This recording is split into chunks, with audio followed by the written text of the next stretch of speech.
showcase your opportunities to the dream countries through Global Internship Program. So dream boldly, dare greatly, let your passion be visible. For here in PIB, dreams are made possible.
Staycation.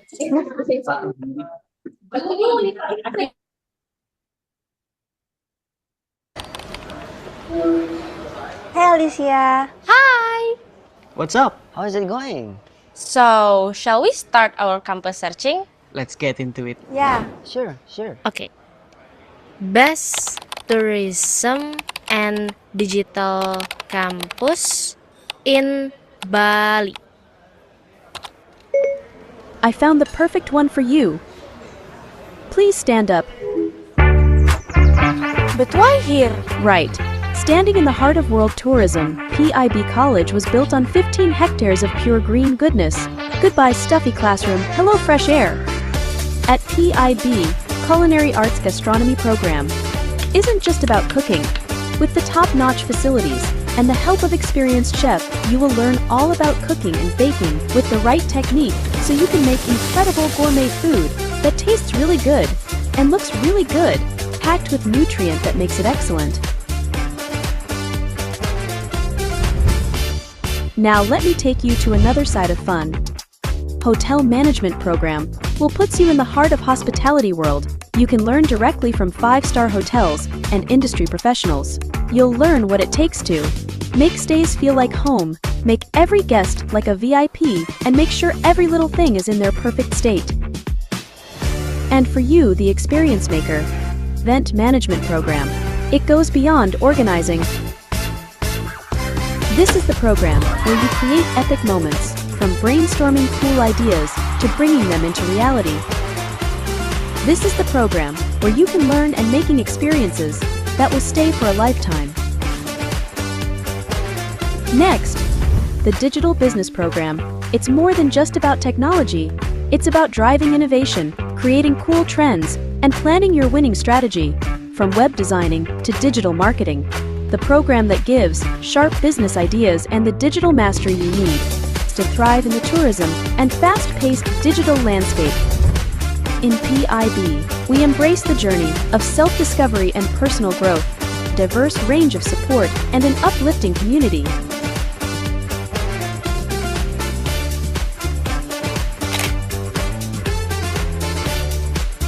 Whether you're looking to relax or get active, you'll find a place to thrive.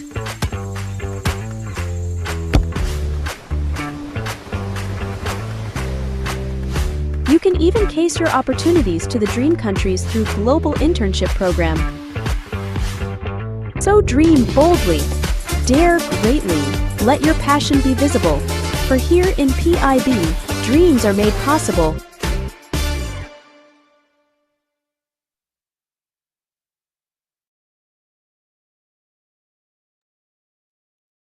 Good afternoon, everyone.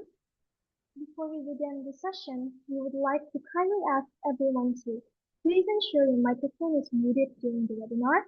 Use the chat box respectfully for questions and instructions, and questions may be submitted during the session through the Zoom chat and the MS box. Welcome to the PIB International Webinar Series 17. We are delighted to have all of you joining us today from various countries and institutions.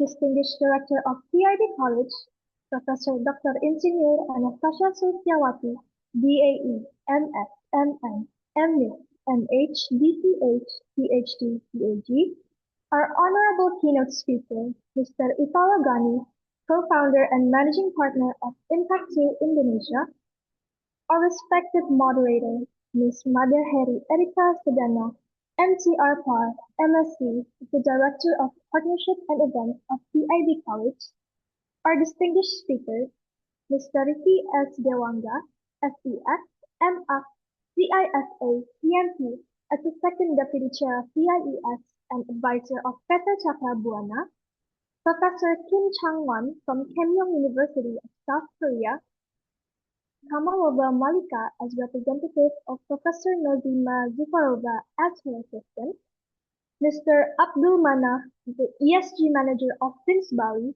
Dr. Arif Zulkarnain, PhD, CHIA, as the Lecturer Specialist of S3 Hotel Management of Greenwich University, Honorable Heads of Departments, respected lecturers and academic members, industry practitioners, students, ladies and gentlemen.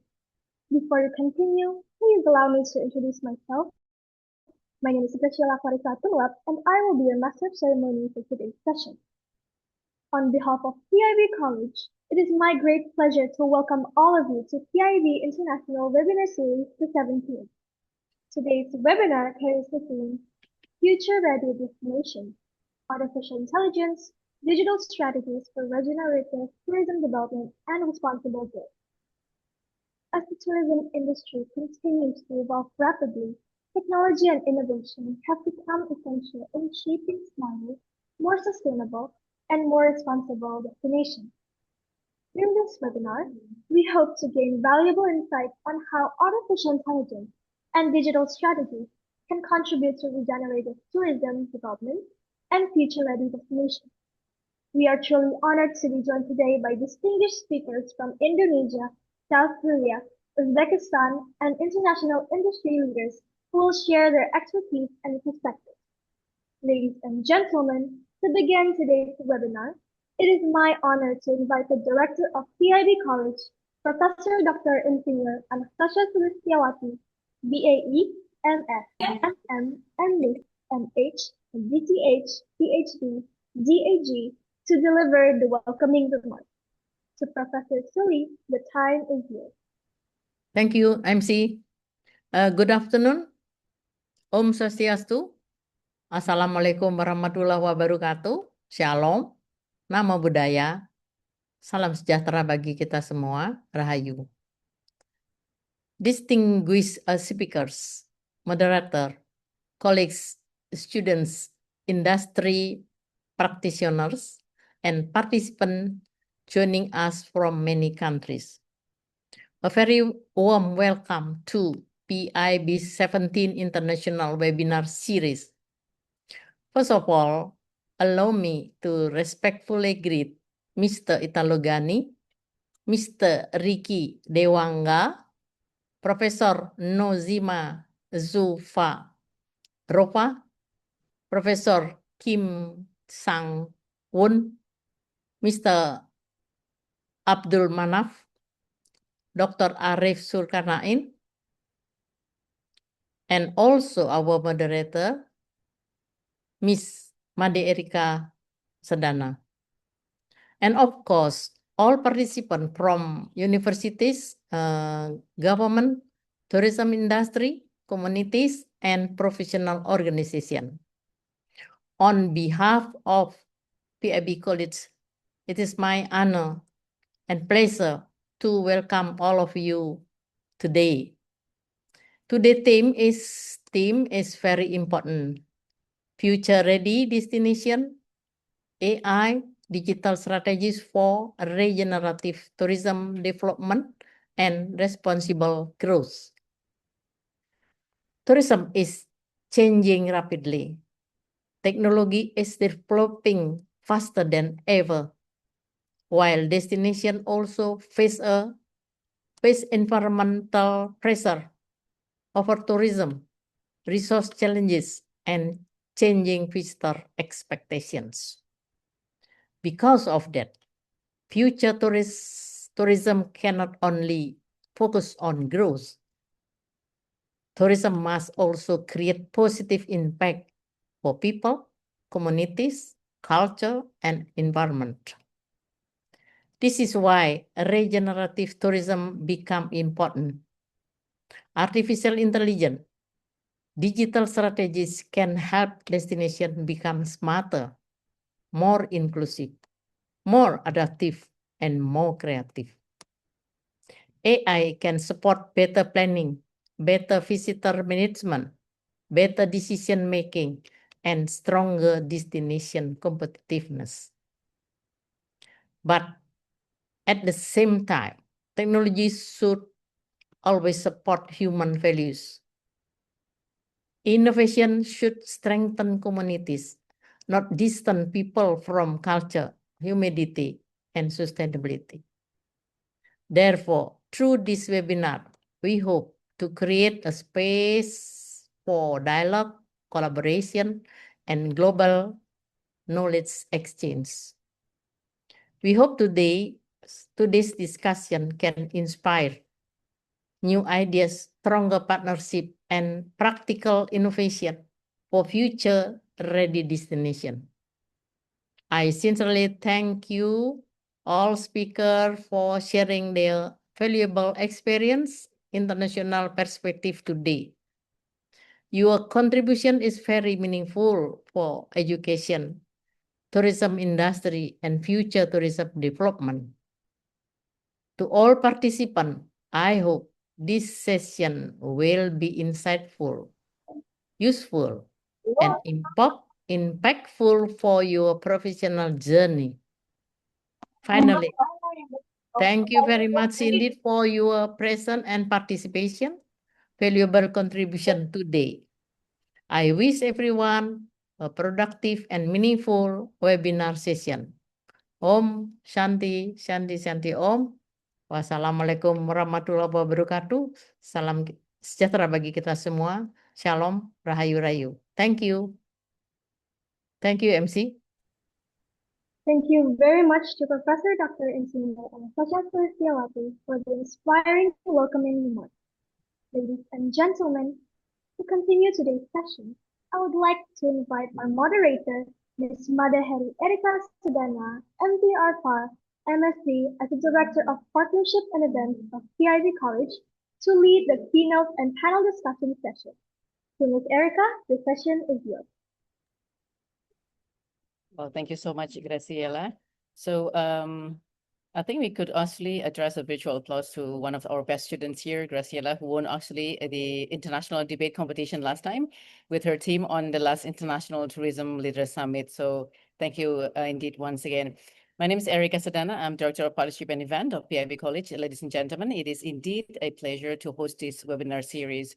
And I would like to also take this opportunity to greet the Honorable Professor Dr. Insinyur Anastasia Sulistyawati, BEA, MS, MM, MIS, MH, DTH, PhD, DHE, Director of PIB College. And I would also like to address our sincere appreciation to Dr. Paulus Heri Arianto, MAC, BC, Deputy Director of PIB College, joining online remotely. And thank you, of course, Professor Suli, for the welcoming remarks. And ladies and gentlemen, partners, students, friends, good afternoon once again. And welcome to our 17th International Webinar Series of PIB College with another unique topic we have today, Future Ready Destinations AI, Digital Strategies for Regenerative Tourism Development and Responsible Growth. In the International Webinar Series today, PIB College is collaborating with Impact to Indonesia, of course, and Binus University. We do have also AIS or PT Cakrabuana, or Indonesia Artificial Intelligence Societies, Tashkent State University of Economics, Uzbekistan, and also we collaborate with Keimyung University, South Korea, and FINS Bali. So I would like to also address my greetings and good afternoon to all panel speakers. We do have here Bapak Italo Gani, good afternoon, the co-founder and managing partners of Impact to Indonesia. I would like to also say hello to Pak Riki S. Dewanga, SA MAK CISA PMP, Second Deputy Chair of IAIS Advisor PT Cakrabuana, and Professor Nozima Suvarova, DSCS Dean of Faculty of Tourism, Tashkent State University of Economics from Uzbekistan. Then Professor Kim Chang-wan, Professor from Keimyung University, South Korea. Then also Bapak Abdul Manaf, FINS Bali ESG Manager, and Dr. Arif Sulkarnain CHE, Lecturer Specialist S3 dari Hotel Management, Binus University. Of course, a warm welcome to all participants joining online. Once again, thank you indeed for making your time to attend this international webinar series. Ladies and gentlemen, we initiated and started this international webinar series since December 2022, and with a very simple goal: actively engage practitioners, public, and academics to gain insights into tourism best practices, current issues, and future challenges and opportunities. And we want to actually bridge the access of gaining valuable insights, fosters awareness, and catalyze discussions among tourism stakeholders. And thank you for our international webinar series community who joined us since our first series. Ladies and gentlemen, distinguished participants, tourism is no longer just about attracting more visitors, as mentioned earlier. It is about creating smarter, more sustainable, and more meaningful experiences for both travelers and communities. As destinations around the world adapt to rapid technology change, artificial intelligence and digital innovations are becoming powerful tools to support regenerative tourism and responsible growth, as well as long-term resilience. And today we will explore how future-ready destinations can harness AI and digital strategies, not only to enhance visitors' experiences, but also to protect culture, empower local communities, and preserve the environment for generations to come. So, ladies and gentlemen, commencing the international webinar series today, I'm very much delighted to invite our keynote speaker, Bapak Italo Gani, co-founder and managing partner of Impact2 Indonesia, who will bring subtopic about driving regenerative tourism through innovation, impact, and responsible growth. Please, so join me to welcome our keynote speaker, Bapak Italo Gani. Good afternoon, everybody. Is my voice clear, Bu Erika? Yes, very audible, Pak Italo, Okay. please. Yeah, thank you.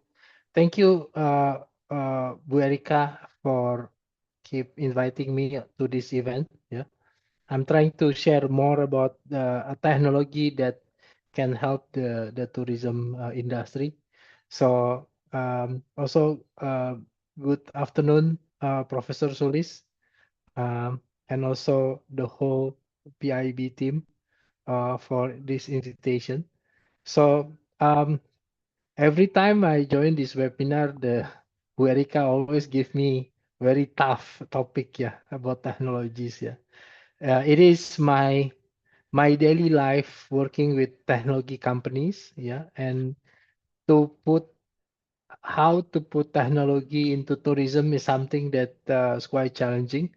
But I don't think we cannot deny that at this moment, every activities in this world, we need to use technology.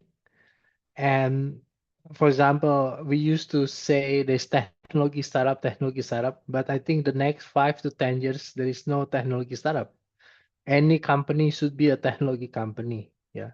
So every even like education institution like Polytechnic also should be a technology company. Yeah, because we can feel that the wave of technology changed a lot of things in our life, especially AI, agentic AI, and so on. Yeah. So I think we need to keep be progressive and using technology. So today I'm going to have a quick sharing session about uh, pragmatic blueprint of regenerative tourism innovation. Yeah. I hope I'm not too technical, but please after the session, more than happy to do a Q&A for me to explain more about my approach. Yeah. So let me share my screen here. Yeah, so I think a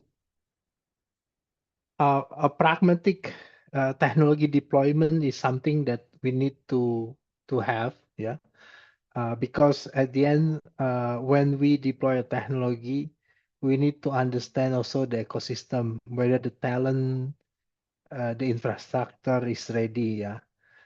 For example, certain tourism industry are not being covered by internet access. Like let's say if the hospital the hotel are off grid or the hotel are in certain area in East Indonesia.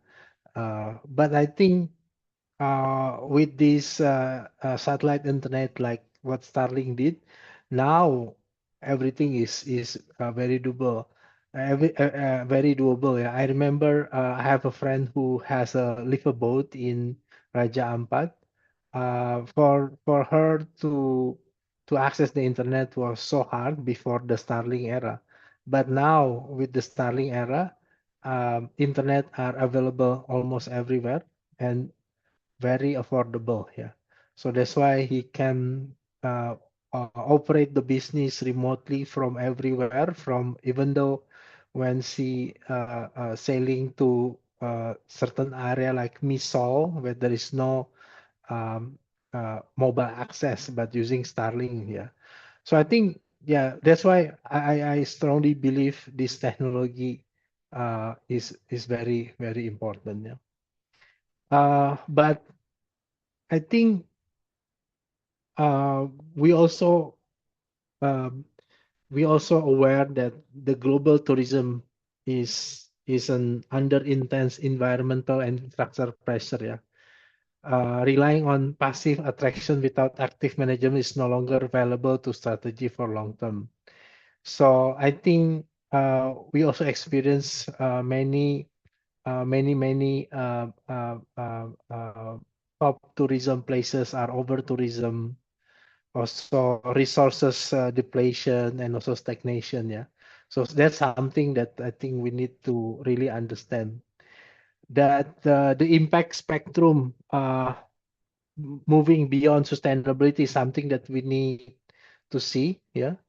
Um, I think there is three timing phase, yeah, through the impact. Yeah, I think one is the extractive atau the past, yeah, taking more than we give, severe negative ecological and social impact. I think in Bali we can feel directly the impact. And the good thing, there is a lot of movement, whether the government or even like non-profit organization, even the big brand also doing something more sustainable. Yeah, from waste management, and also is something that I can feel. I remember in 2022, I incubated a company called Recosystem. Recosystem is actually is currently is the biggest waste management company in Indonesia. They started like from 5 people, uh, but now the company has been raising a lot of money and also being invested by big investors. Yeah, but the founder has very strong purpose to create a better environment. So the good thing, the founder is ex-PNG. So he is Ernest, the CEO, is very experienced person in FMCG distribution business, because when you talk about waste, is all about logistic. Yeah, how we able to collect all these distributed waste all around the cities to be collected and to be processed, to be segregated well. So each waste product can be uh, um, uh, collected and also reprocessing and recycle in the good manners. Yeah. And I have like until now I'm still in touch with Ernest, and see 6 years of their business from 5% now they already quite big now, becoming the number one in Indonesia. Yeah. And the future is how to be regenerative, building actively, creating a better place to create a net positive impact. So not only being sustainable, but is more into actively regenerative. Yeah. So some of the technology that I notice that we can use to able to create this regeneration is one is AI and spatial data. Yeah. So spatial data is actually using a digital map of a certain area, let's say Bali, and then understand the distribution of each point of interest in Bali. And by pointing this data on the top of digital map, we know the distribution of hotel on each area, distribution of let's say F&B, and all the supporting system of each area. So we can start to distribute or create a better transportation which is area. I think this spatial data is one of the technology that I can see very good impact. And I also feel that some of the biggest brand are using spatial data for their distribution point. Yeah. Um, Maybe I can show you one startup. Maybe I exchange my screen. Yeah. But just to show you how this technology actually is available in the market. Yeah, let me show you other screen. So this company called MapID, they are specialized in spatial data. Yeah. So what they do is, as I mentioned, they have one platform of spatial data, which is spatial data is analysis of the visual data of a map. Yeah. So he can monitor the distribution of demographic, point of interest, accessibility, people spending based on the map itself. Yeah. So based on this map, they can monitor even through an app for their distribution of the business. Yeah. So for example, for use case, this is for example for a retail company to understand the distribution of area. Yeah. Uh, so that's why I think this is very important for example, if I'm case in Bali, which area are quite dense, and then the government also can need to create some uh, strategy to create better distribution of the area and so on. Yeah. So this is actually KAI, the Indonesia Train. This is for the banks also, and this is for tracking the smart water center. Yeah. So I think this technology is actually is available in the market, and there is a lot of technology available in the market. That so spatial data is one of the technology that I think the we should create using more data, yeah, on spatial data. And then digital ecosystem and ecosystem and then IoT and blockchain ledgers also is something that can be used. Yeah. Yeah, as I mentioned, prevent over tourism. So I think we need to distribute the certain area in certain island, let's say in Bali, and there is a lot of more places in Bali that also has a good tourism. So I think by creating this map, we can create a predictive AI analytic, and also based on that, we can create a better distribution system and also taxation system as well. Yeah. And I think the other one is the ecosystem supply chain. Yeah. I think uh, the very complex B2B ecosystem in tourism industry. Yeah. I think from the local farm to the table is actually need to be digitized. Yeah. To create a better transparent information for any restaurant to or even a hotel to manage their order, and also for the local farm also to able to understand, to predict what is the demand of the market, yeah, based on the seasonality of the tourism and so on. Yeah. So I think this database is actually is need to be um, uh, updated and having this infrastructure, because with this infrastructure, for example, even from Gojek or GrabFood, on daily basis, they know how many, let's say, being produced on because based on the order.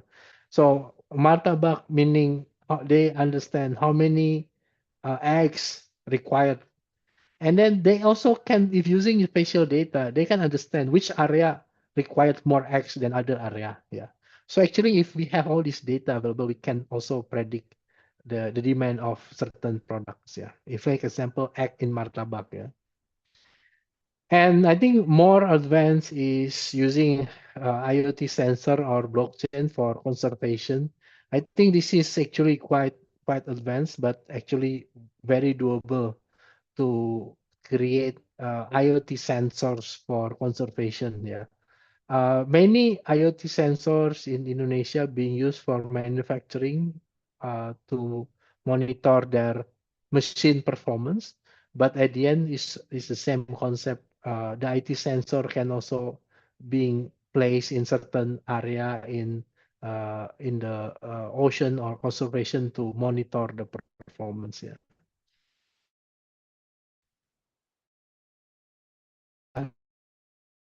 So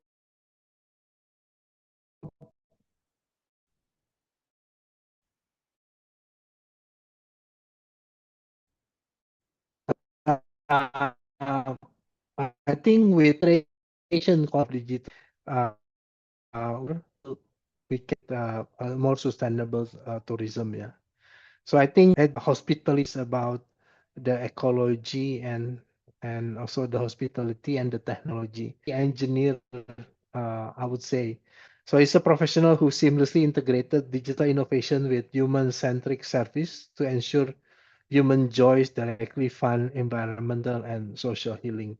This is something that very, very doable because I've been in this industry from 25 years. So I know from idea of creating engineering from, let's say, food delivery business. When Nadim started Gojek from day zero, he just started from digitizing a transportation business, two-wheeler transportation business until now he built an ecosystem of food delivery from payment mechanism, from order mechanism until uh, he understand the demand of certain product in the kitchen also is all based on data. So I think it's the same concept when we want to create digital transformation in hospitality industry. So I think I know this is quite extreme, but I was from day one working with Nadim. Very simple idea. I just want to um, digitize the two-wheeler object law. Just that. So Nadim never has a dream to build the biggest food delivery company in the world, and also build one of the biggest financial service, which is GoPay. Yeah, you just want to deliver a better experience in two-wheeler or object experience, but he ended up there. I think in hospitality industry, and I know from really from day zero, work with him very closely, and we are surprised then end up from building a two-wheeler transportation happen this two-wheeler can transport food, can order food, can doing other stuff than only doing a transportation point A and point B. Yeah. So I think same like in hospitality industry, I think we need to start building something. Yeah. I think that's all, Bu Erika, from me. Thank you so much. Well, thank you very much indeed, Pak Italo. As always, thank you so much for being with us this far since end of December 2022 until today. Now we are at International Webinar Series 17.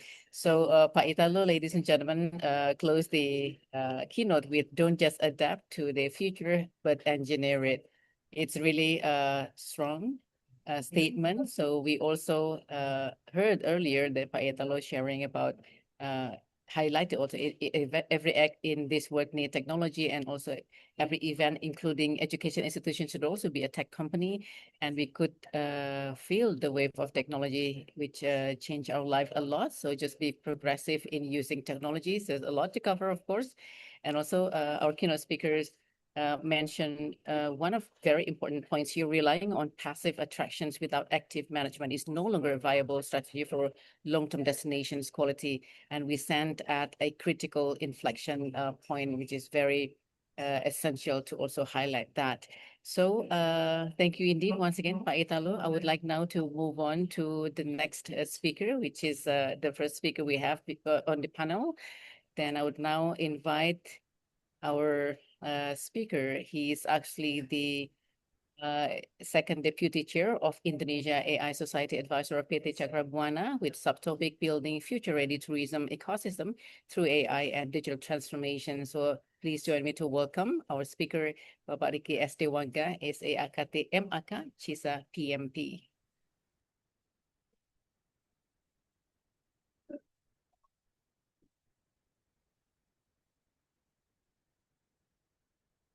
I think you're not really audible, Pak Riki.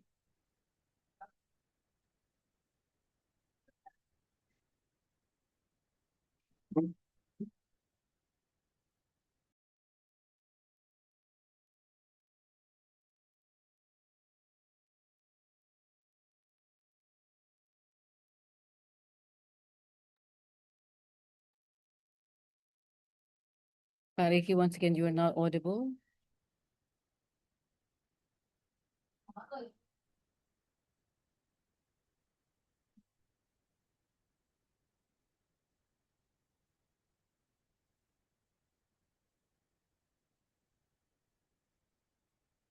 I see you are unmuted, and can we try once again, Pak Ricky, please? All right, not yet audible. Pak Ricky, I believe you need to manage the audio now. Would you mind if we move to the second? Can we try once again, Pak Ricky? You're muted, please. Okay. All right, so yes, I Okay, think you're my voice? audible from the other device. Yes, please. Now everybody can listen to my voice, right? Yes, now you're audible. Please, Pak Ricky. Okay, I will continue. Yep. My session is what going to ready to adopt the AI in the, we call it generative AI. Okay. Actually, Indonesia government is quite advanced in this area, but without any promotion and socialization, I think not many of us are ready or knowledge about this. Like the picture I put here is Maya, is an AI engine from the Ministry of Tourism. Yeah. Okay. So, as we all know that tourism is quite, we call it hibernate during the epidemic, right? But the epidemic give us something that, like previous speaker said, that Gojek goes become a unicorn company because of epidemic, because people are not traveling, but the IT go drop tremendously. Okay, so now is the right time to move forward, where because of the epidemic, there's a very declining of tourism from 60 million, lost about 80%. Even in Batam, almost zero that time. I go to Batam and during pandemic, very low traffic. Right now we are recovering, but now we having technology where we call it is OTA, online tourism agency. So like Traveloka,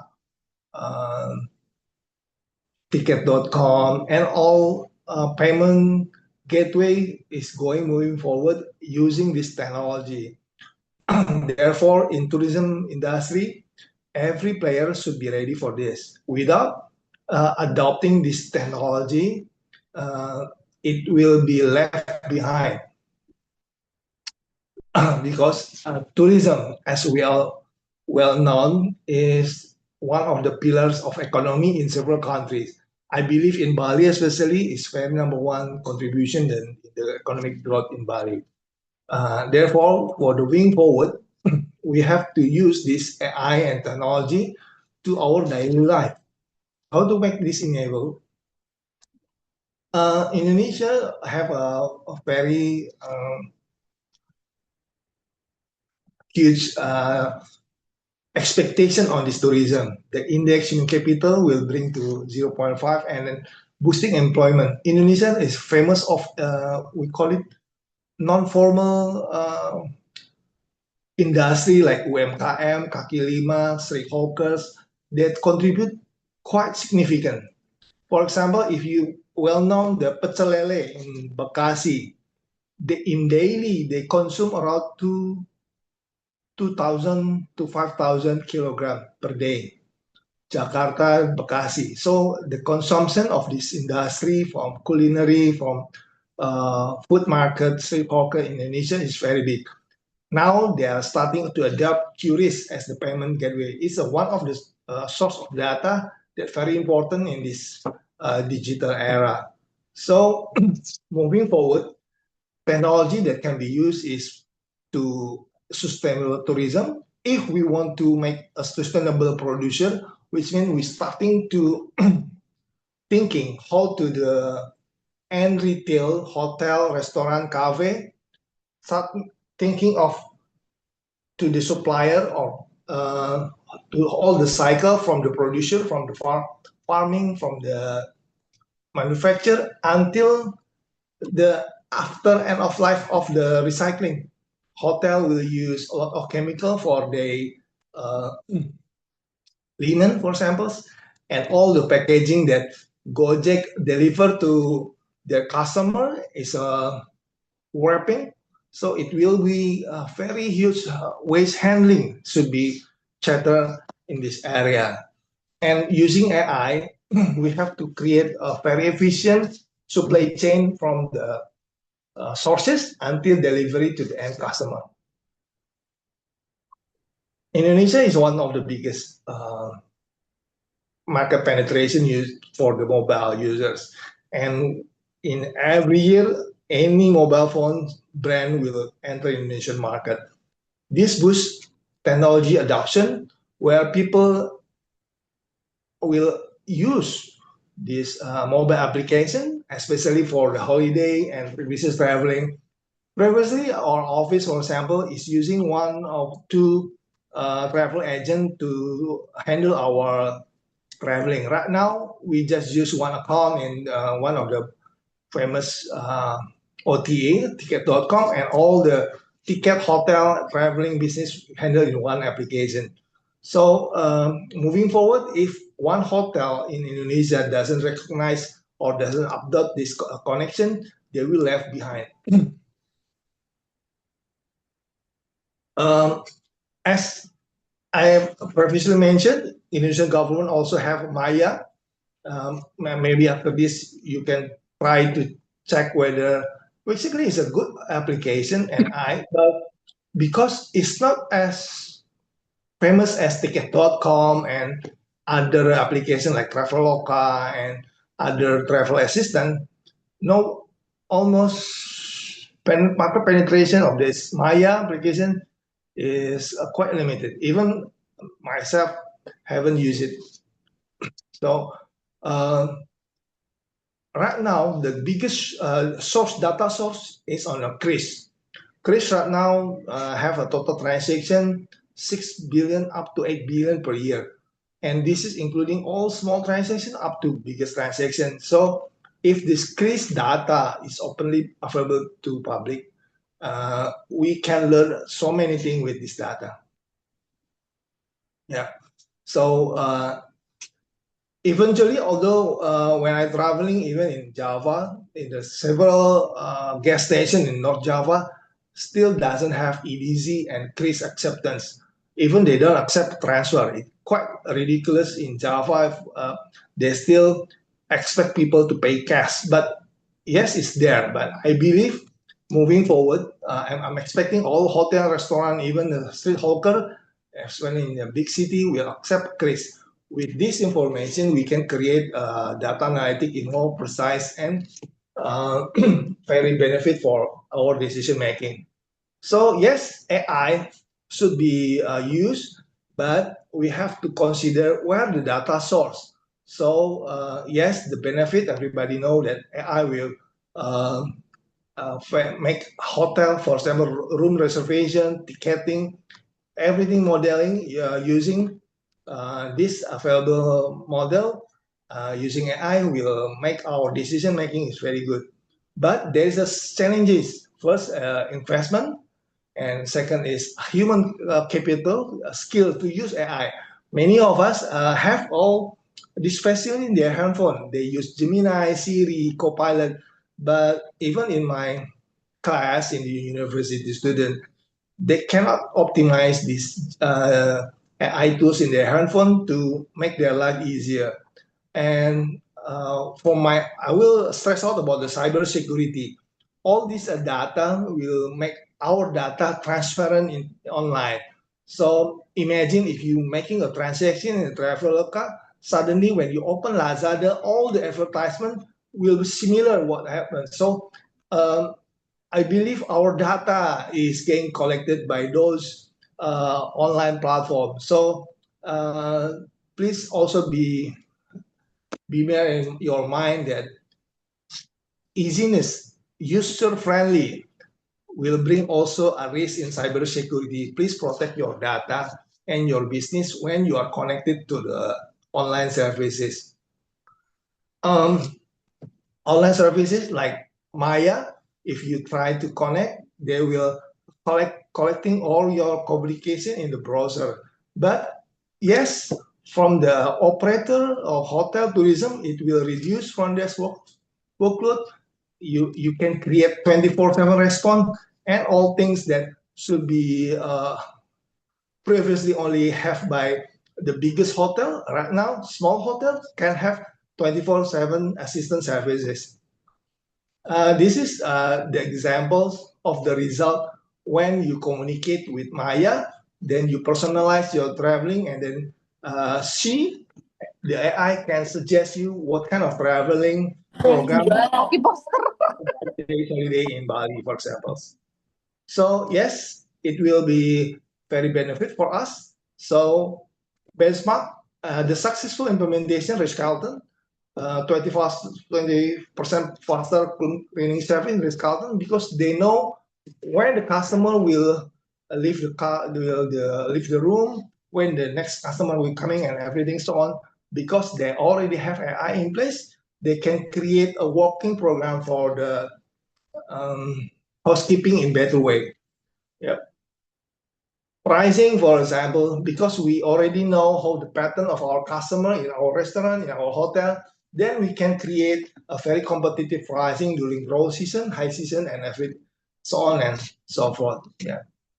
What I want to stress out in here is previously only a big company who can spend money on the technology.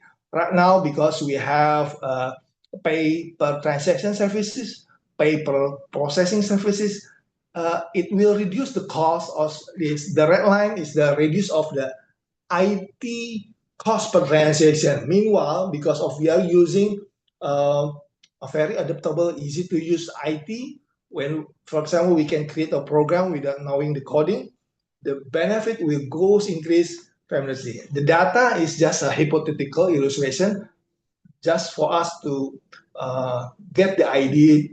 If we are using AI, using the very efficient cost, we can create NPV in the best way to adopt the current technology, pay per transaction services, and get the real business value when we can synchronize with the OTA. We can have AI suggestion from room pricing, room allocation, and revenue allocation, revenue optimization. For example, if we knew that certain menu in our restaurant is very high demand, we can slightly increase the price, but also can give a discount on the non favorite menu, so we can get all our menus sold out and increase the margin. So what we are suggesting for the UMKM low industry player in Indonesia, first they have to use the online POS where, for example, using the tools AI, I said once the data is there, you can choose Mocha, Maju, POS, whatever. Then integrate it with the GoFood, GrabFood, Kris. Then the data, after the small medium enterprise organization digitalized stage, then they come to the next stage, the second stage, they start to use the predictive integration. After they can predict, for example, like previous speaker said that how much eggs we need this week. Then we can optimize for the next, for example, we can optimize the delivery. For example, if you buy egg, buy meat and everything, if you purchase on 3 different supplier, then it's a three different delivery, 3 different shipping. Then the cost of delivery will increase. How about you are using only one supplier? Then one cost of transportation or delivery will only occur. Then negotiate the price so you can have a better price with the only one transportation or delivery cost.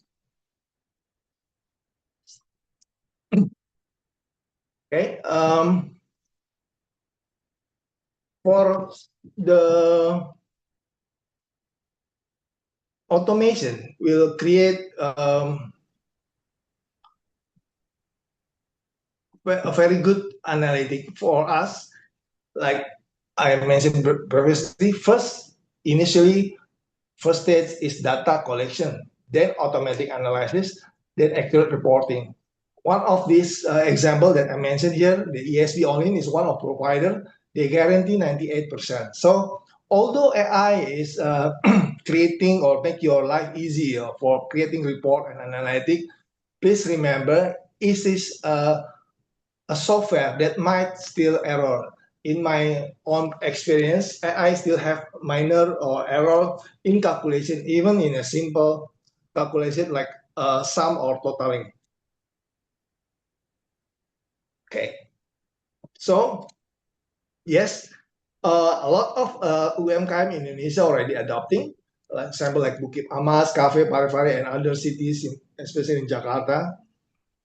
The issue is now is how to make it productive. So after you adopting the technology of data acquiring, please use AI to analytic and creating reporting, then optimize the current process. Without pre-staging this data gathering, create report and optimize, then you are not using AI as is intended to be. So please bear in mind, automation is only initial stage for data collection. Engage with people that can accommodate analytic, because many of us cannot read a diagram, cannot read data statistical. So as UMKM, please contact local university to guide them how to use existing data, how to use industry data to make their business growing. So if you are already adopting this, we believe that forecasting 90% accurate, then you will have a lot of space to make it improve. Okay. So the next stage of the AI using in the tourism is automating all the integration of supply chain, just-in-time inventory to reduce your cost instead of making available menu or food available in your desk, in your hotel, in the cabinet, in a room bar. Because when you already know the pattern of your customer, you provide all the snack that will be purchased by customer. Not all customer will, for example, eat chocolate. So you don't provide chocolate to each customer. Only the customer who previously buy chocolate in your room, you provide them in the room bar. Okay. The next stage of the AI is credit analytic. So it is proven by Indonesia in a very growing fintech market. Many people are being trapped by this online loan. But our suggestion is, if your data is already collected, using this data, you create financial reporting and you go to the nearest bank, you can get a credit. So AI will enable you to create a better credit scoring and have a financial support from the local bank to increase your business. This is an example that where the Bank BTN already creating an application. They name it the Ballet, and this application can be customized according to whom is the customer. So they have a lot of partners, banks, which can customize their online or merchant store to be used by their customer. So bank as a service integration is already popular in Indonesia. So please use it as your daily support, or what I call it, this is minimum services that you use. For example, like I'm using the BRI merchant. In the BRI merchant application, as a merchant, I can use it as the POS for my store. So without having to create an apps for POS, I can use the bank as a service to record my transaction using the bank merchant application services. So how to use for the Indonesian government? Yeah, of course, increase the experience of using the AI for daily life.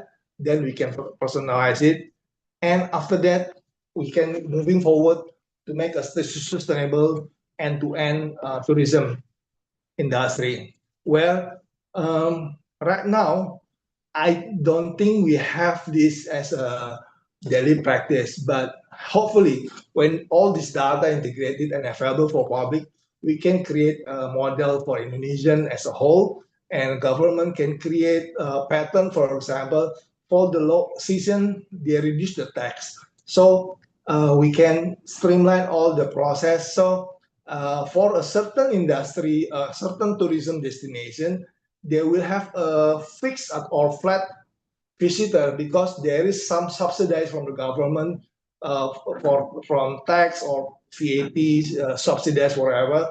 So it will increase the visitor during the low end season. This is one example that government already developed. It's a wonderful face. It actually is a metaverse world capture using the technology and then make it available online. But I don't think many of us has known this and using it in daily life.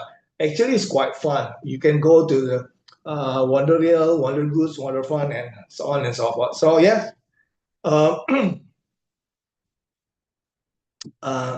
we can create similar destination and please promote it because this wonder, I think the budget is quite significant, but the information, how to get there, how to use it, I found it very limited in online. Yeah. This is a combination of online store and tourism in the metaverse. So you can go, for example, Bali in virtual reality, and you go buy snack from Bali and delivery to your home because you purchase goods online and delivery to your home without visiting Bali. Yeah. So yes, AI will make you life easier, but make it related to your business. And I believe it will be increase your food and beverage business, reduce waste and cost, especially for transportation and waste handling, packaging. And if you are using it well, the data collected and can make you easier to get loan or financial support from the bank. And for the government, it will create a data-driven policy. But there is also challenges where the government should be enforced where regulatory and compliance should be fully compliant with PDP regulation, where no data, personal data, are allowed to be collected by any engine because it's very crucial. We don't know the POS will maintain the credit card number, for example, how secure they're protecting your data. So these AI tools, this POS should be keep in mind. Security should be well maintained and become one of the priority. Secure API, for example, any data connected to the bank, to the POS, to the data AI should be all sanitized from any personal ID. And if we moving forward, these applications are open to public market, please use the antivirus, firewall, and so on and so forth. And please also create a socialization where people will know about the cybersecurity, change their password, for example, and protect their data and not easily providing their ID on the online.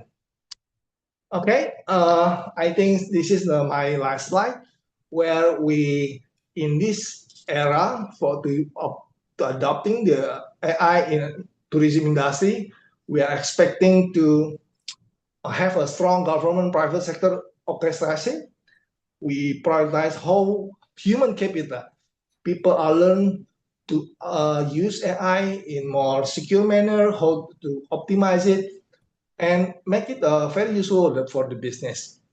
And we also need Indonesia to promote whatever wonderful this application, Maya and others, to increase their position in the market, so people will have a strong building that if you want to go traveling, not go to the Traveloka, but go to Maya, for example. So the government is not wasting the tax money for something, building something that are not very useful for their citizens. Okay, I think that's all from me. I put my name here. If you any question, you can raise after this session or contact me through email. Thank you. Well, thank you very much indeed, Pak Ricky. So, participants, we have a lot also here in the session to cover, and Pak Ricky also mentioning and share a lot of, I think, 9 levers in total here on the presentation's agenda, including Indonesia's tourism transformations, digital and AI ecosystem, online travel agencies, how exactly happening now in Bali, for instance, and QRIS and big data also, then AI in hospitality and food and beverage industry, and financial inclusion, as well as government orchestration, metaverse, wonderverse, and strategic recommendations, including AI as the foundation of future tourism. Then another recommendation I would also need to highlight here, we require strong government's private sector orchestration, then prioritizations on human capital development, data infrastructure, and regulations, definitely. And also Indonesia positions to lead digital tourism in Asia. Well, thank you very much indeed once again, Ricky. So we need to hold the question and answer session later after the presentation of all panels we have today. And I would like now to move on to the second speaker we have here, actually Professor Nozima Suvarova. She's actually Dean of Faculty of Tourism and of Tashkent State University of Economics in Uzbekistan, but regret to inform that due to emergencies that she need to be now attend to other commitment actually. But now we do have her representative, which is Ms. Kamalova Malika, who will deliver the presentations on integrating AI-driven economics models for sustainable and regenerative tourism development. Please. Ms. Kamalova. Good afternoon. Good afternoon, respected teacher, dear guests and fellow students. And is my voice available? Yes, you're audible. Thank you. Then today I'm the representative for Professor Zufarov Nuglamidinova. There is a southern meeting that requires attendance. Then let me put my presentation.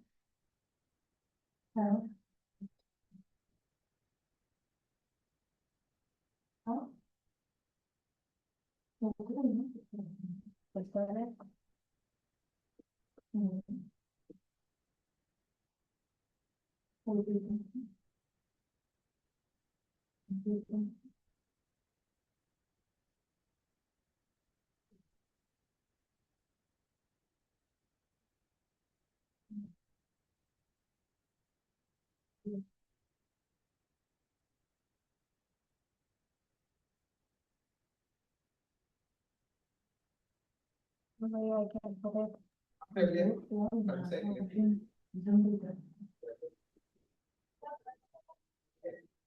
Would you be able to share a slide, Ms. Malika?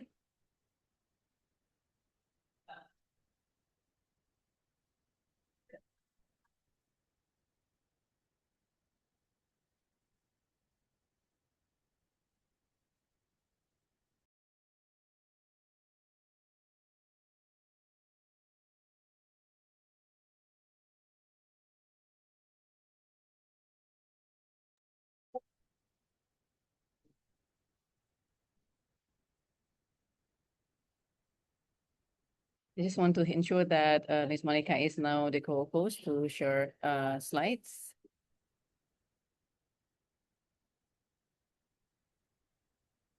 Oh my God, sorry, I can't share this slide. Okay. So if not possible, I think our team could actually help from our side.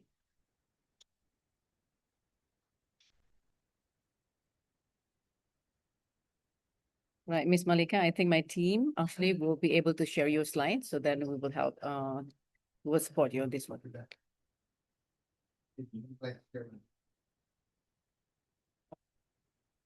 Ms. Rati and Cherry, would you mind to help please on the slide? Thank you.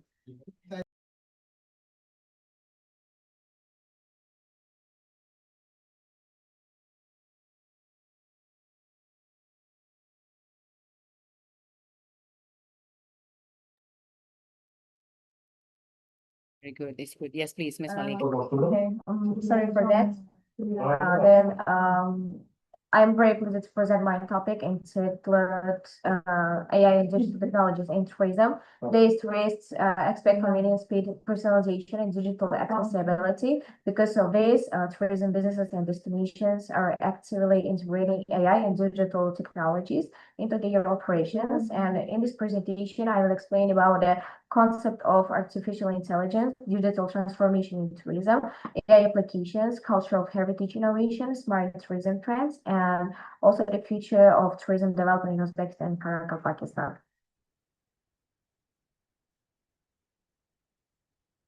Then the tourism industry is currently experiencing one of the biggest transformation in its history due to rapid technological development. In the past, tourism depended mainly on travel agencies, printed brochures, maps, and face-to-face communication. However, today, almost every tourism activity can be completed digitally through their smartphones, then online platforms. Modern tourists want instant booking systems, real-time travel information, mobile-friendly services, online payments, personalized recommendations, and quick customer support. Then AI helps tourism companies respond to these new expectations more effectively. Then AI technologies are improving tourism management, hotel operations, transportation systems, marketing services, customer service, and tourist experiences. Then, as a result, I can say tourism is becoming smarter, faster, and more customer-oriented.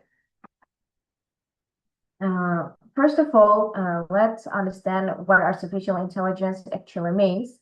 Artificial intelligence, commonly known as AI, refers to computer system and digital technologies that can simulate human intelligence. AI systems are capable of learning from data, recognizing patterns, analyzing information, solving problems, then provide smart recommendations automatically. Unlike traditional software programs, AI systems can continuously improve their performance based on new information and user behavior. Today, AI is widely used in many industries, such as healthcare, finance, education, accommodation, transportation, and tourism as well. Then there are several important AI technologies. First is the machine learning. This technology allows systems to learn from previous and improve automatically over time. Second is the natural language processing, which helps computers understand and communicate using human language. It's commonly used in chatbots and virtual assistants. Then predictive analytics.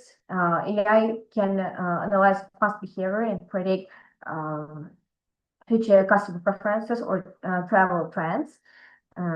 Then in the computer vision, this technology allows systems to recognize images, objects, and faces. And the last one is the recommendation systems, where AI can recommend hotels, restaurants, attractions, and travel packages based on tourist interest and behavior. In tourism, these technologies help businesses provide smarter, faster, and more personalized services to travelers. Tourism has evolved from a traditional industry into what we now call a smart tourism ecosystem. Digital transformation means integrating technologies into every aspect of tourism services and management. Then today, tourists use online booking platforms, mobile applications, cloud technologies, smart tourism systems, digital payments, virtual assistants, as well as cloud technologies allows tourism companies to store and manage large amounts of information efficiently. Then, as a result, digital transformation helps tourism businesses improve their services and gives tourists a more comfortable and personalized travel experiences. Next is the AI applications in tourism. AI is already actively used in many areas of tourism. One important application is personalized travel recommendations. AI systems analyze customer preferences, search history, and travel behavior to recommend destinations, hotels, restaurants, and activities that match individual interests. Another application is dynamic pricing. Airlines and hotels use AI algorithms to adjust prices based on demand, seasonality, and customer behavior. This allows companies to become more competitive in the global tourism market. One of the most popular examples of AI in tourism is the use of AI chatbots and virtual assistants. These systems provide tourists with instant information and support 24 hours a day. Instead of waiting for human operators, travelers can quickly receive answers about the hotel bookings, services, transportation, tourist attractions, weather conditions, and travel recommendations as well. Major tourism companies such as Booking.com, Airbnb, and Expedia Group actively use AI systems to improve customer service as well. The advantages of them are the reduced operational costs, increased customer satisfaction, faster communication. Next is the AI and cultural heritage innovation. AI is not only transforming commercial tourism services, but also helping preserve and promote cultural heritage. Then an important example is the digital transformation of the Karakalpak State Museum of Art, named after Sovietscape.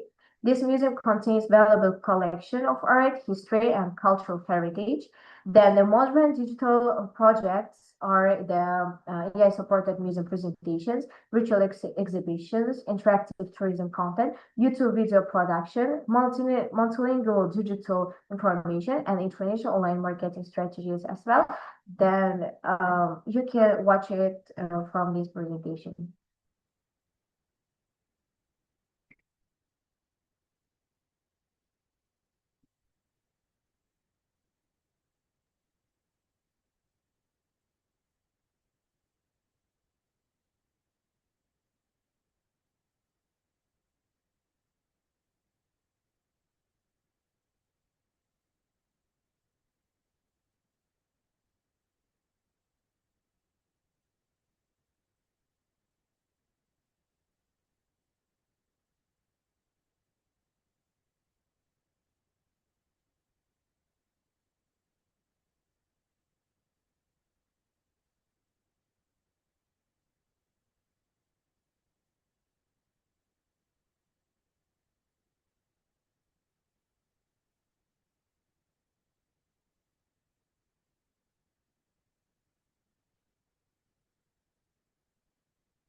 AI technologies can make museums more interactive and attractive for younger generations and international tourists.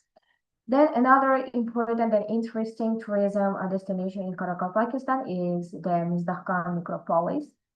Mizdahkan is one of the oldest and most significant archaeological complexes in Central Asia.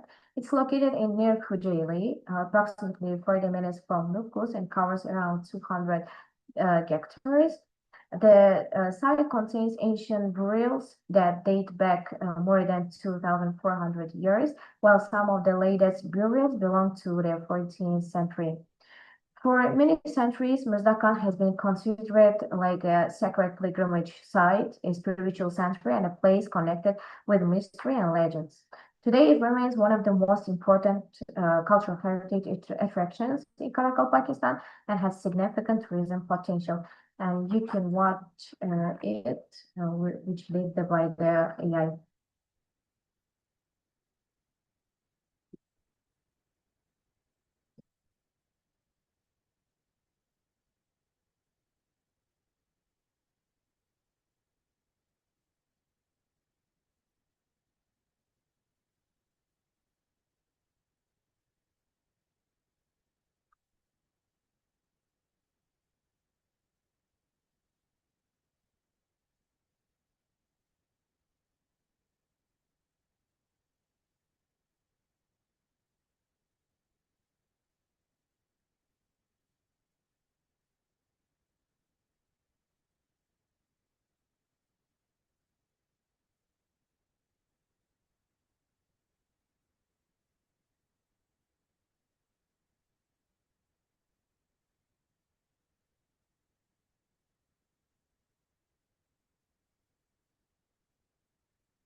Then it was led by AI.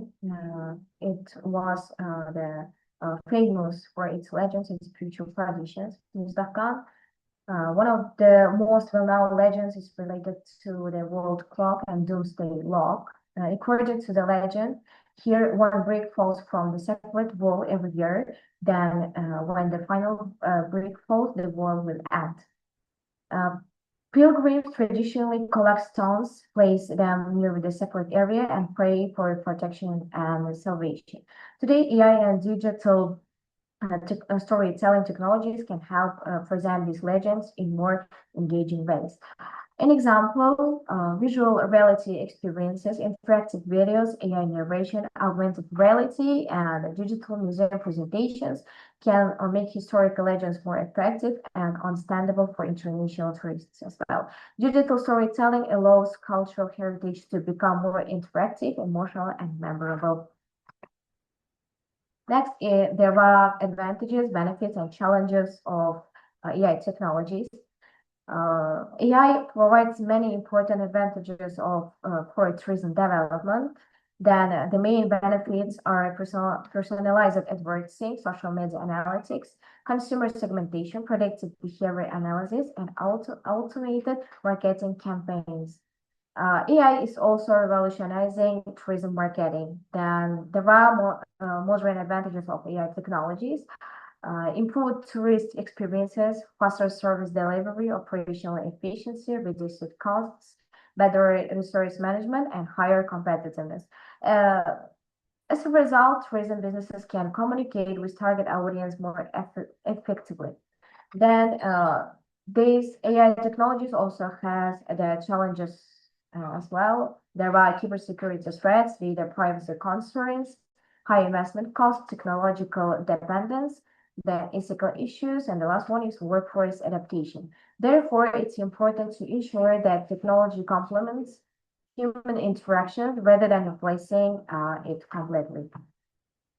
Next is the future trends in smart tourism. The future of tourism will become increasingly digital, automated, and intelligent. There are several important trends already emerging, and first is the smart tourism destination, robotic in hospitality, autonomous transportation, metaverse tourism, and deeper personalized travel experiences. Hotels are beginning to use robots for room services, cleaning, and customer assistance. Virtual tourism technologies allow people to experience destinations digitally before traveling physically. AI systems will continue improving like safety, efficiency, sustainability, and customer experiences. As technology develops further, tourism will become more connected, data-driven, and innovative. Digital tourism development in Uzbekistan. Uzbekistan is also actively developing digital tourism infrastructure. The country has introduced electronic visa systems, online tourism platforms, digital payment systems, smart tourism services, and social media destination marketing also. Digital transformation is strategically important because it helps increase international visibility, tourist accessibility, national competitiveness, and investment attractiveness. Uzbekistan's rich cultural heritage, combined with modern digital technologies, creates strong opportunities for international tourism development. The integration of AI and smart tourism systems can help Uzbekistan attract more tourists while improving service quality and destination management. In conclusion, artificial intelligence and digital technologies are opening new opportunities for tourism development around the world. Then the integration of smart tourism technology, digital cultural heritage, AI innovation, sustainable tourism strategies, and academic cooperation creates a strong foundation for increasing international tourism attractiveness of the region and preserving its unique historical identity. Artificial intelligence is not simply changing tourism services, it's shaping the future of global tourism itself. Thank you for your attention. Thank you so much, Ms. Malika. So, participants, we do have already third speakers sharing the presentations earlier. So, Ms. Malika sharing about the concept of artificial intelligence, which is more into machine learning, natural language processing, predictive analytics, computer vision, and recommendation system. So we also had the understanding about the future trends in smart tourism, where will be shaped by artificial intelligence and modern technologies, and also smart destinations, as mentioned earlier by Ms. Malika, robots in hotels, virtual tourism experiences, and autonomous transportations and personalized travel services are becoming more common in the tourism industry now. So then what about Uzbekistan, the case of digital tourism development, which current development here is including e-visa system, online tourism platforms, digital payment system, smart tourism services, and social media destinations marketing, which also support tourism development in Uzbekistan. So thank you very much once again, Ms. Malika, for sharing those essential informations. I would now like to move on to the next speakers. We have Professor Kim Jang-won. How are you, Professor? Thank you so much for joining us. This professor actually coming from Kim Il-sung University of South Korea, will be sharing with us the AI and entrepreneurship for future-ready tourism destinations toward regenerative and responsible growth. So thank you again for joining us here, Professor. Please, Professor Won, your time, 10 minutes for the presentations before we move on to the next speaker. Please, Professor. Okay, thank you. Good afternoon, distinguished guests, professors, students, and all participants. First of all, I'd like to express my sincere thanks to PIB, especially to Director Anastasia Sulistayawati and Miss Erika Sedana for kindly inviting me to this meaningful webinar. My name is Professor Kim Chang-won from Gaming University in South Korea, and my academic field is entrepreneurship. Today, I'd like to discuss how AI and entrepreneurship can help Bali move toward future-ready tourism destination. Let me share my presentation.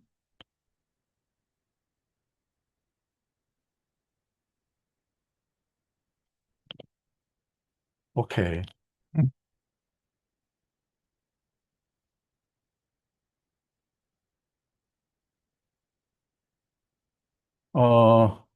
My key message is very simple. AI should not make tourism more artificial. Instead, it should help tourism become more regenerative, more locally connected, and more beneficial to residents and visitors alike. I'll use the metaphor of Subak.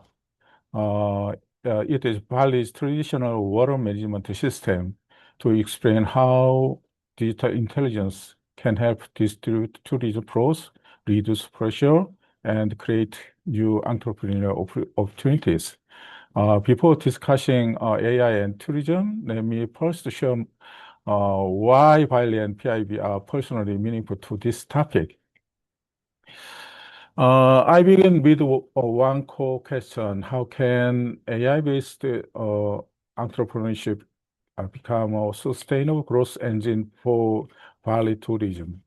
Entrepreneurship is not only about creating new companies. It is a mechanism that convert local problems into new value.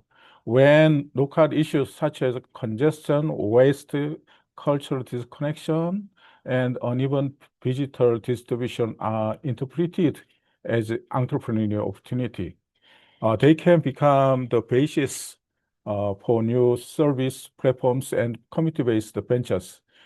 This presentation therefore connects three ideas: AI, entrepreneurship, local value creation.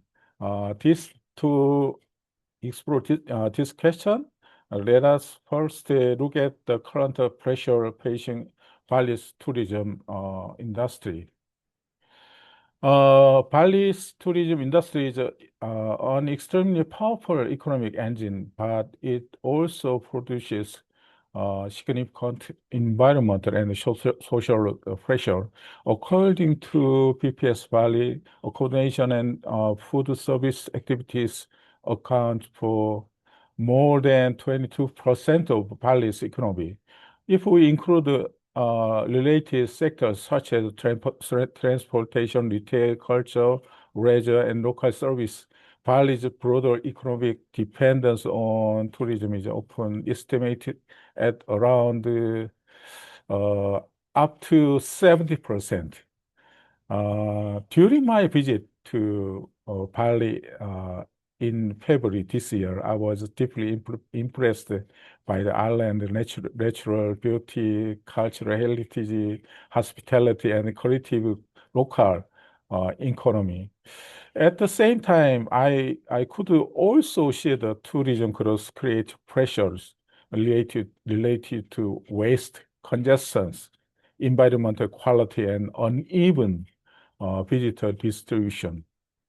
These pressures are not only environmental problems, they directly affect the quality of tourism experience, the image of a destination, and the long-term competitiveness of Bali. This is why tourism innovation must begin from the pressure point that local communities, entrepreneurs, and visitors experience every day. In the next slide, I will explain how these pressure points can become entrepreneurial opportunities in the age of AI. Tourism should not be understood as a single industry. Okay, it is multi-sector platform that connect accommodation, food, beverage, transportation, local experiences, retail, creative industries, and sustainable services. This means that one tourism program can generate opportunities across many sectors. For example, congestion can create opportunities for mobility startups, visitor information service, local experience design, and waste management solutions. From this perspective of entrepreneurship, local problems are not only difficulties, they can become the starting point for new service, new ventures, new business models. Therefore, AI tourism is not just about travel applications. It is about building an integrated local innovation system that connects technology, local business, communities, and visitors. This slide shows how tourism pressure can be transferred into AI-based entrepreneurial opportunities. Concentrated visitor demand can be addressed through personalized AI trip planners. Undamaged online reputation can be improved through AI review analysis. Disconnection from local culture can be reduced through platform that connect visitors with local experiences. Language and cultural barriers can be addressed through multilingual AI assistant. Waste and physical congestion can be managed through data-driven forecasting. In this sense, each friction point can also become a potential startup opportunity. AI can help entrepreneurs discover problems, analyze patterns, design solutions, and test new business models faster. Based on these opportunity areas, the next slide presents 4 practical AI startup models for Bali tourism. Based on this fresh point, we can develop 4 types of AI startup model for Bali tourism. First, AI-powered personalized travel planning can help distribute visitors to less crowded sites. Second, AI review doctor can help tourism small and medium entities improve their service quality and digital competitiveness. Third, an AI local experience marketplace can connect tourists with local guides, artisans, farms, and community events. Fourth, AI Bali travel companion can work as a multilingual assistant, helping tourists understand the cultural etiquette, emergency information, transportation options, and local shops.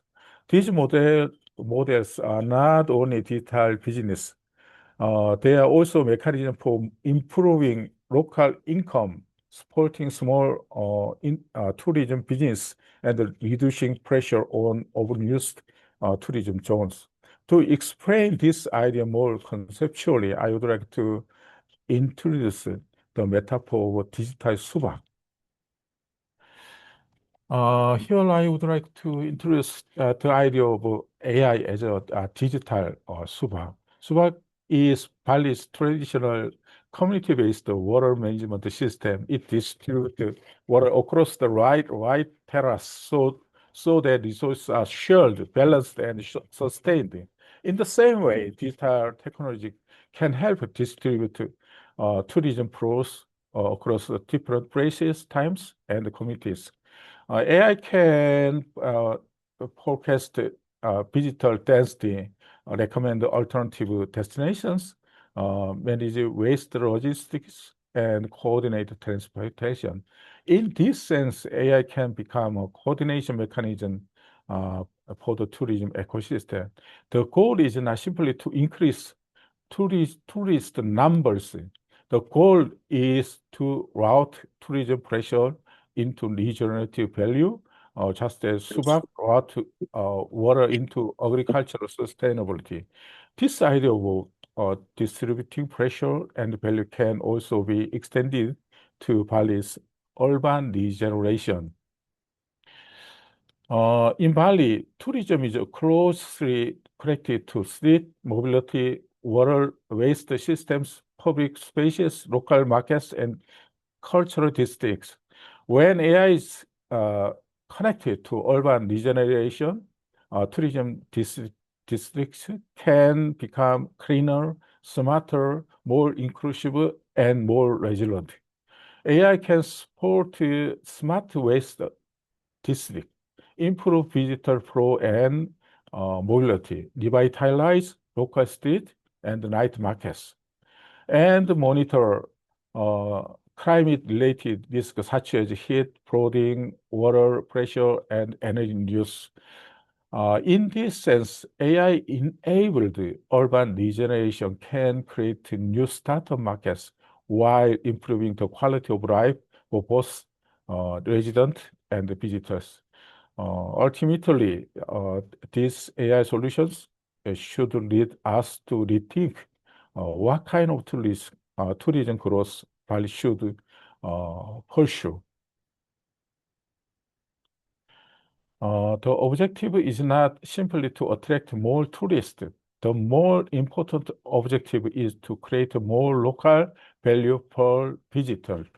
This means that tourism growth should be measured not only by visitor numbers, but also by its contribution to local business, cultural preservation, environmental sustainability, and resident quality of life. This is where entrepreneurship becomes important. Entrepreneurship connects tourism resources with new opportunities and convert local challenges into sustainable business models.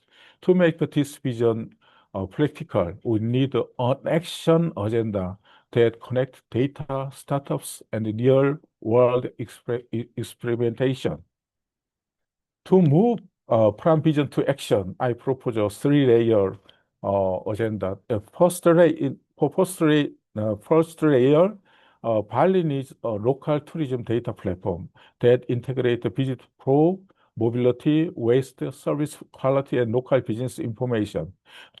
In the second layer, Bali can develop an AI tourism startup program that supports pilot project, stunt entrepreneurship, tourism SME innovation, and venture creation. In third layer, Bali can operate regenerative tourism innovation labs where universities, entrepreneurs, communities, and government test AI-based solutions in real tourism district. Through this structure, Bali can become a global living lab for responsible AI tourism. In this process, PIB can play an important role by connecting education, research, local industry, and startup development. Based on this agenda, I would like to close with the key message of today's presentation. In conclusion, AI and entrepreneurship can become Bali's new growth engine, but only if they are used in the right direction. AI should not make Bali tourism more artificial. It should make tourism more personalized, more locally connected, more responsible, and more regenerative. My visit to PIB in February gave me a meaningful opportunity to experience Bali's tourism context and to reflect on how entrepreneurship studies can contribute to sustainable tourism innovation. The future of Bali tourism should not be measured only by visitor numbers. It should be measured by quality of local value created for resident entrepreneurs, communities, and visitors. I hope today's presentation can serve as a small starting point for further collaboration among PIB, Kemin University students, researchers, and the local tourism and entrepreneurs. Thank you very much for your attention. Well, thank you very much indeed, Professor Changwon Kim. So I like the way how you really close this presentation with AI should not make Bali tourism more artificial. It must make it more personalized, more local, more responsible, and more regenerative. So we'd like to take that as our key points this afternoon. So participants, ladies and gentlemen, Professor Kim was mentioning a lot about entrepreneurship is the mechanism here to convert local problems into new value, which is reverse to Bali as powerful with powerful economics we have here. This will be an engine. The engine will be the regenerative tourism, which is more further into sustainable environmental development here. And Professor Kim also mentioning that tourism is not a single industry here. It is a multi-sector platform. So in this case, the AI opportunities emerge precisely because tourism connects so many fragmented local sectors. And Professor Kim also sharing further about systemic friction, which are high yield landscape for local AI startups, not only in Bali, but also, of course, international. Then as the another highlight of course here, AI, in this case, the objective for tourism development with AI is not only about more tourism we have, but it is also more about comprehensive multi-dimension value creations, which more local value per visitor, which includes personalized, safer, culturally respectful travel, and then waste, congestion, water is also can manage, and then data-driven service quality for SMEs, which result to revenue growth, and then also local experience platform, and also micro entrepreneurships distributing income beyond major resorts. Thank you very much once again, Professor Kim. So I'd like now to move on to the next speaker we have from ESG, Manager of Fins Bali, Bapak Abdul Manaf. Selamat sore, Pak Abdul Manaf. So thank you so much for joining us. Also, thank you for having our students last time visiting Fins and learning a lot there. So please, Pak, we do have 10 minutes for your presentation before we move on to the last speaker we have, please. Let me, oh my God. Okay, so while I'm fixing this, I'm trying to figure out which one is my,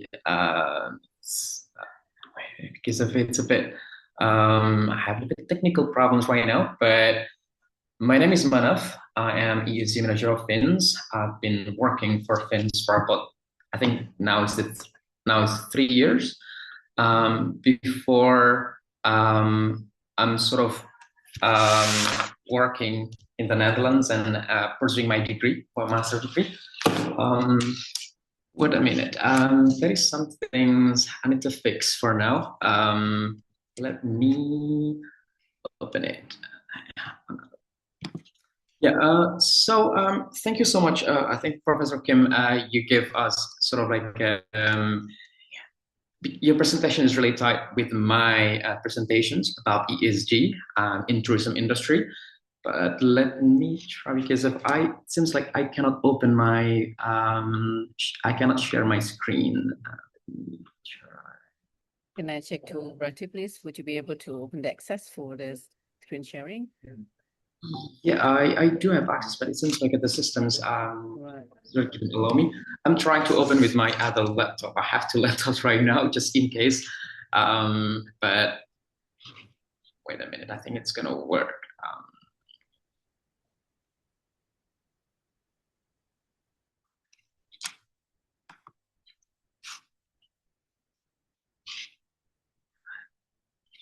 Okay, sorry for the wait.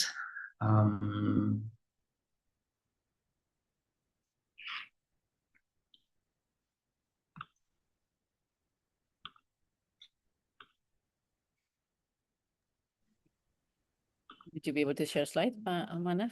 Or you want us to do it from us? Yes, I'm trying to use my other laptop to share the screen. So that's gonna be, I'm gonna use my other laptop to share my screens, and then I think that's gonna be fine.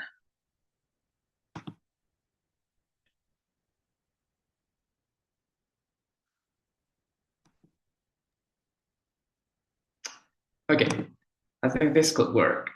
Yes, I think we could. Yeah, I'm just gonna present it. So yeah, but it's not supposed to. I think, yeah, the internet is a bit slow for now. It's supposed to show, but wait, why is this not working?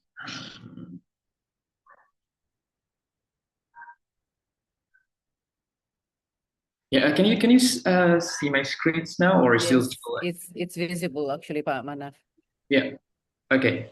Can you see the title screen, like the ESG practice in tourism industry? Yes. Okay. Okay, then I'll just continue. So my topic for today is ESG practices in tourism, building responsible tourism, sustainable destinations operations. So before I move on to the about the ESG, I just want to share with you this this picture.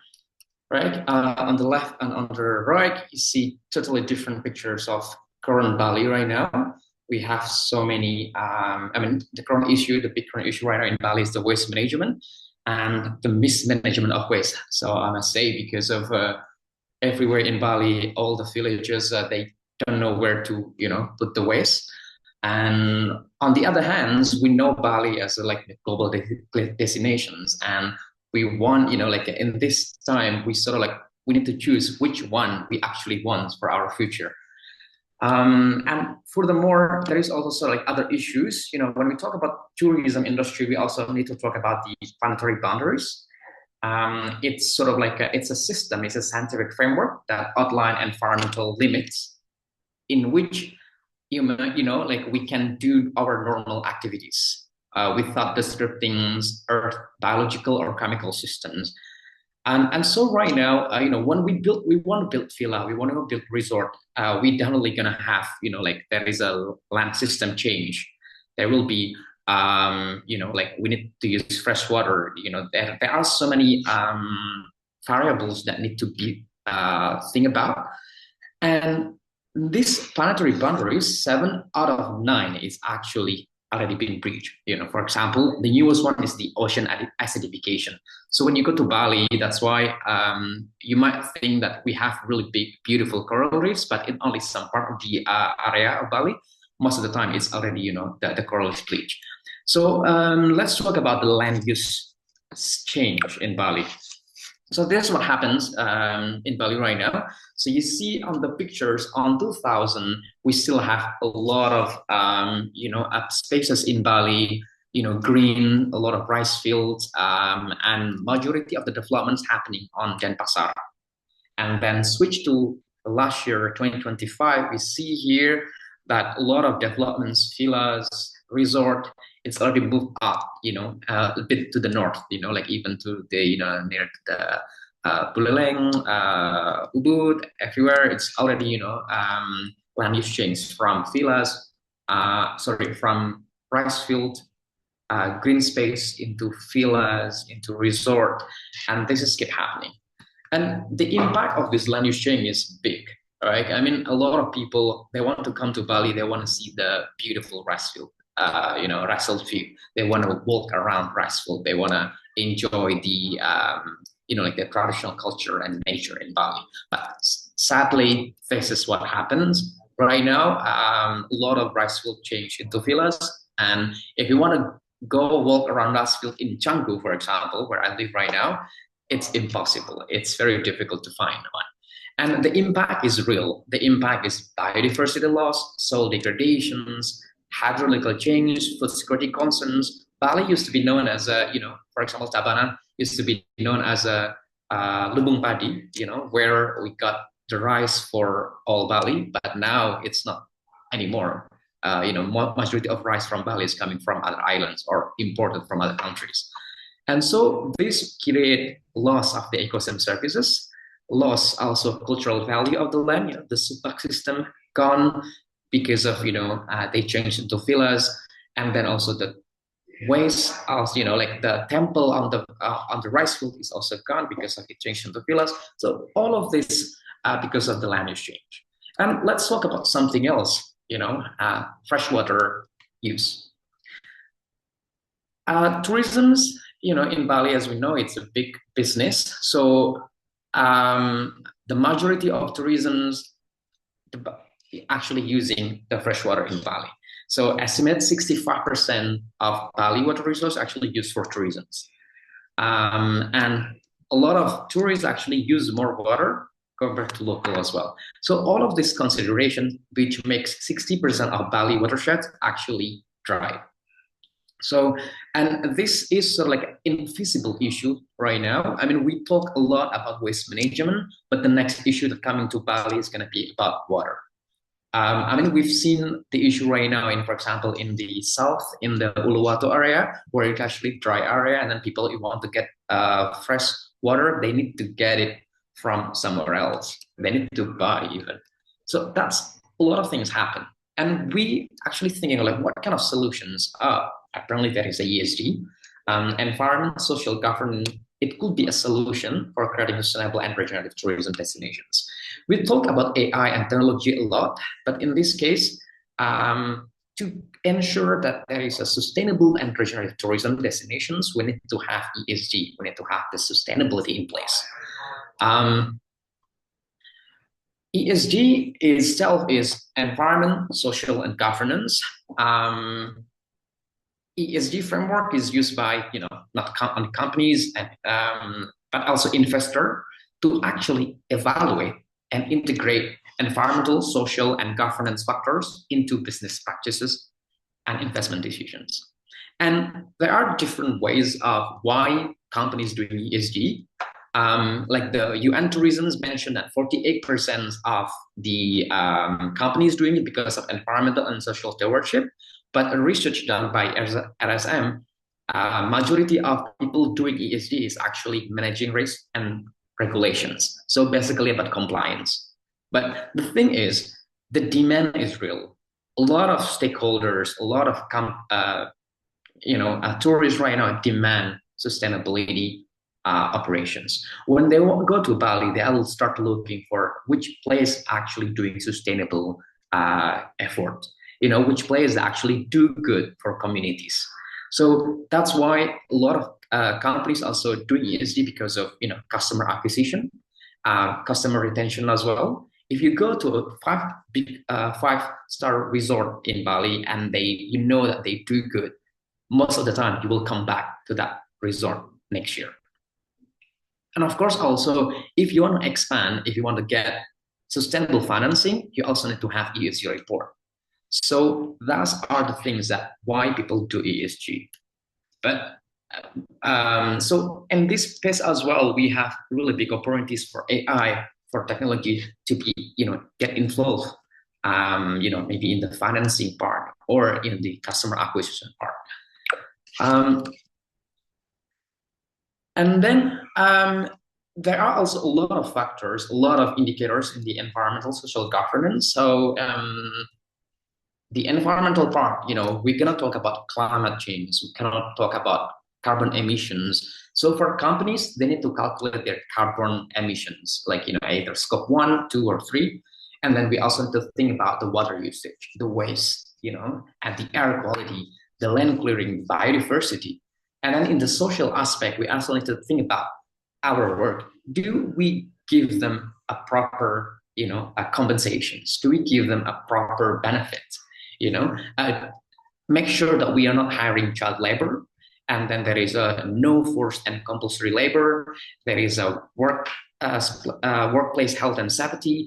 Make sure that there is, no discriminations, and there is diversity and equality for all. So all of these are in the social aspect as well, but also in the governance, we have this, transparency, shareholder rights, and ethics.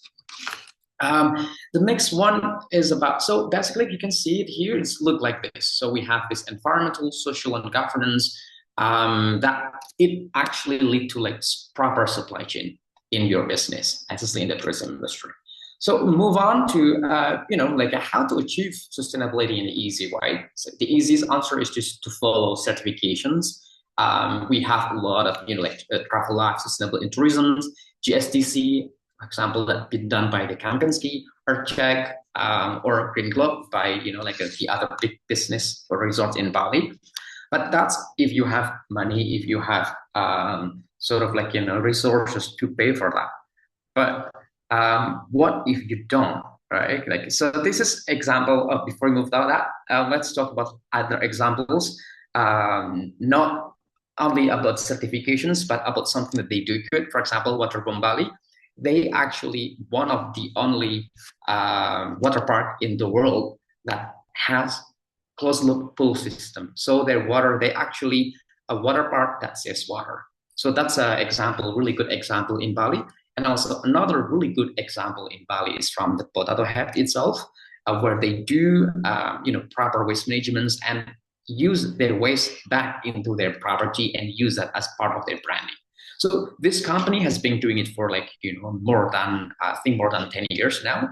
So for a new company, for example, Fins, because I'm actually easy measure of Fins. How do we start? I definitely cannot. When I start ESG at Fins, I cannot, create like what the Potato Head did. So we need to start small. There are some insights that I have. So first, we need to know ourselves. We need to create assessment for ourselves, where we are, which are our priorities, and then we need to strategize it. For Fins, for example, okay, waste management is very important. It's crucial. So we need to use that at first, the things that we need to tackle first. And then we need to bring that into our operations, make sure that all the operation team knows what to do. If they don't know, we need to create sort of like a green team in every department that move, to this vision. So everyone knows that, okay, 5% waste to landfills, zero waste to landfills, everyone has to follow that vision. And make sure that we have a proper governance, we have a proper reporting, we have proper systems in place, because this is crucial. We don't want to be, when we do this, we don't want people to tell us, oh, you do greenwashing. No, we want people to actually see the effort we put in it. And the technology AI can be really good in helping us creating a proper reporting system. And we can also use a lot of, for example, GRI reporting or other reporting to support our claim. So this is what happens after sort of like 2 years of dealing with sustainability at place. We found out already like 6% waste to landfills, and then we also saved 2 million liters of water per year by building infiltration well.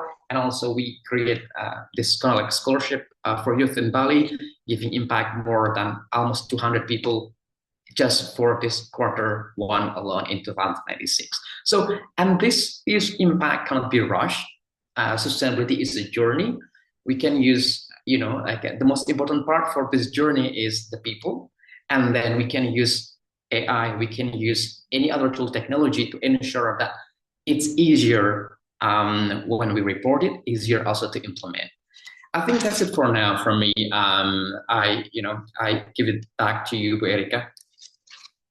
Well, thank you very much indeed, Pak Mana, for sharing about ESG practices in tourism, building for responsible and sustainable destination operations. And also thank you for sharing a concept of planetary boundaries here, and how exactly Bali now facing like 60% watershed, which is declared dried. And exactly ESG is part of solutions in creating sustainable and regenerative tourism destinations. And I really also extend my appreciation to the achievements or the impact, I would say, by your project with Fin, which, of course, impact, as mentioned, cannot be rushed. It has been based on an actual data that you are putting like 2 million liters per year here, which is do the saving a lot in building 5 infiltration wells, boost groundwater, mitigates flooding as well, which is partnering with Propenic, and then also for Das Bali. And then you also contribute a lot to environment, to scholarship for youth here in Bali, which is giving impact up to today, which is this year. So please keep continuing a great impact to our environment and also youth here. So thank you once again, Pak Manaf. I would like now to move on to the next speaker, and I would like to also request for time extension here for about 50 minutes, and I would like to address invite all speakers to respond to the questions addressed in the chat box. Would really appreciate if you can just respond to question in chat box as well. So then the next speaker, which is the last, will be Dr. Arif Zulkarnain, CHIA, lecturer specialist from Hotel Management in Binus University, will share further about AI and digital innovation in creating sustainable and future-ready hospitality destinations. So please, we do have 10 minutes, Dr. Arif, for sharing the presentations. Thank you, Dr. Erika, for giving me the session, for the last session. Yeah, allow me to share the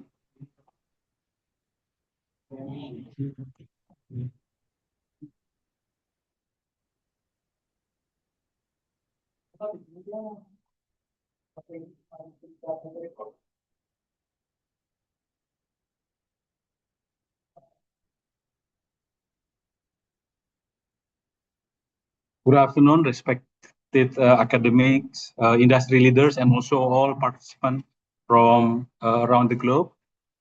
These sessions, on my sessions, we will discuss about AI and digital innovation in creating sustainability and future ready for hospitality destinations.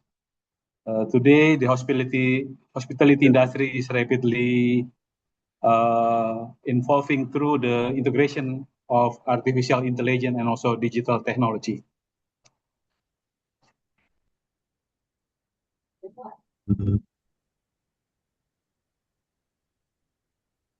allow me to introduce myself. I'm from Binus University, but previously also teaching from previous hospitality and tourism campus like IPT Trisakti, Podomoro, and also Polytechnic Jakarta International Hotel Schools, and industrial background from Neo by Aston, Discovery Hotels Resort, and also Grand Paragon, and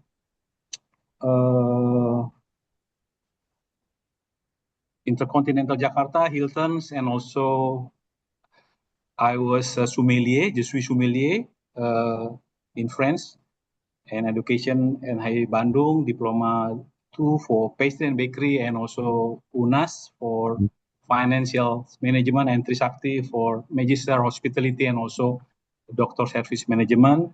Also support for the Hildikri Pari for the research, and also Ikatan alumni NHI Bandung. We focus on those two big brands in around the globe, Marriott Internationals and also Accor, yes, integrating the advanced technology and also data-driven personalization, and also a strong brand consistency. So as we know, the Accor come from the lower level from the Ibis, but across the others brands like Marriott, they come from top level but go to the 4-point Moxy, Aloft with the lower brand. So this is very unique.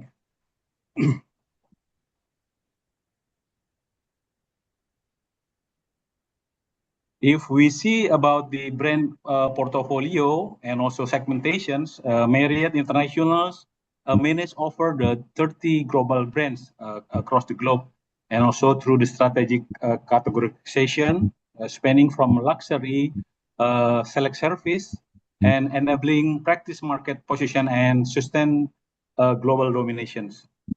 Also, differentiation and content creations. The company adopt a distinctive strategy, tailored the diverse needs of both business and leisure. Marriott not only for the business. If we see the property from like Bulgari in Bali, that's very unique, strengthen and also brand identify, enhance customer engagement, drive competitiveness advantage across the multiple market segment.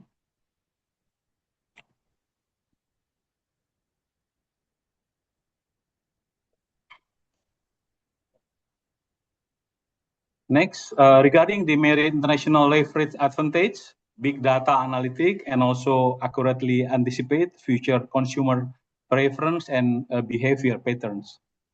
This data-driven approach enable personalized guest experience, and also target market segment and enhance customer engagement, ultimately strengthen brand loyalty. In advancing hospitality technology innovations, Marriott International drives digital transformation by prioritizing operational efficiency and also guest comfort through AI integrations and also robust data-driven strategy. The implementation of digital keys, mobile check-in, AI-powered chatbot, streamline service delivery, accelerate response times, and also enhance personalizations. Positioning Marriott as a leader in smart technology, enable hospitality solution globally. The strategic challenges and also mitigations, Marriott International's intense competition from the online travel agent, requiring enhanced cost efficiency and strong direct customer loyal strategy. Post-acquisition integration and the complexity of managing a fast brand portfolio demand, core hefty strategic alignment and leadership. For the adoption focus, the company prioritized Gen Z engagement, localized experience, and also accelerate digitalizations. Moving forward for another brands, another hotel operator, the big one, also the Accor strategy toward excellence.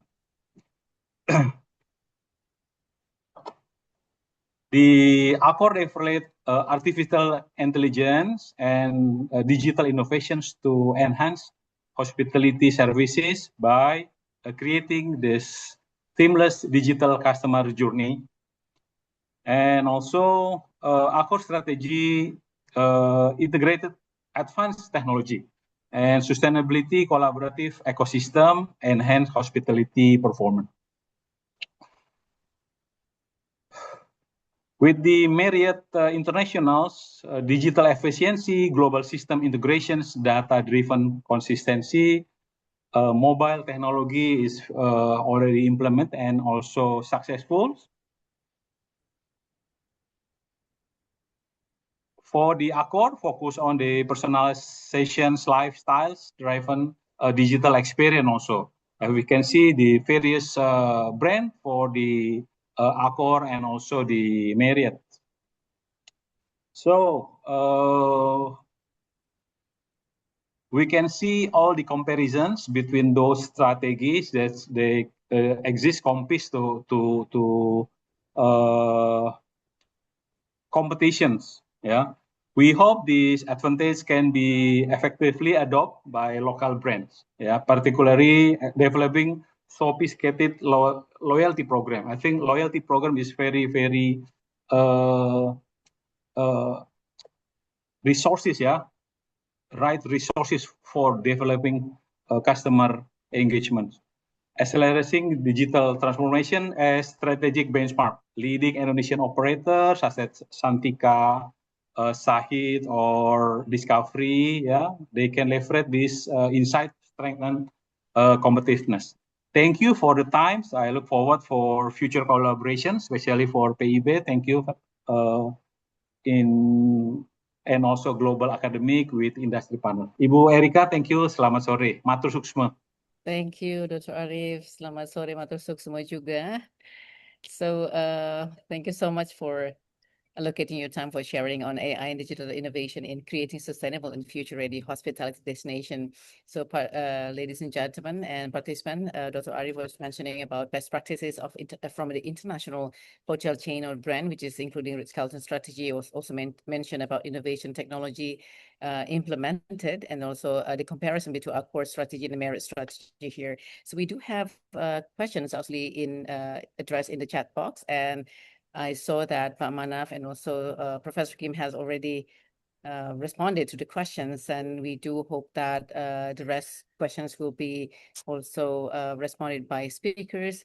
And of course that just one question I would need to really invite the speakers here to respond here. I would just take the question coming from Anissa Bintang Kusuma Wardani from Unpad, Bandung. So then how can we measure whether the positive impact of AI on sustainable tourism outweighed its negative effect, given that AI also poses ecological risk? I would like to perhaps invite Pak Manaf here to respond on these questions. Yeah, I think that's also sort of like complicated. How do we measure? But the thing is, right now the research related to the impact of AI on sustainability and so like ecological damage is also still ongoing.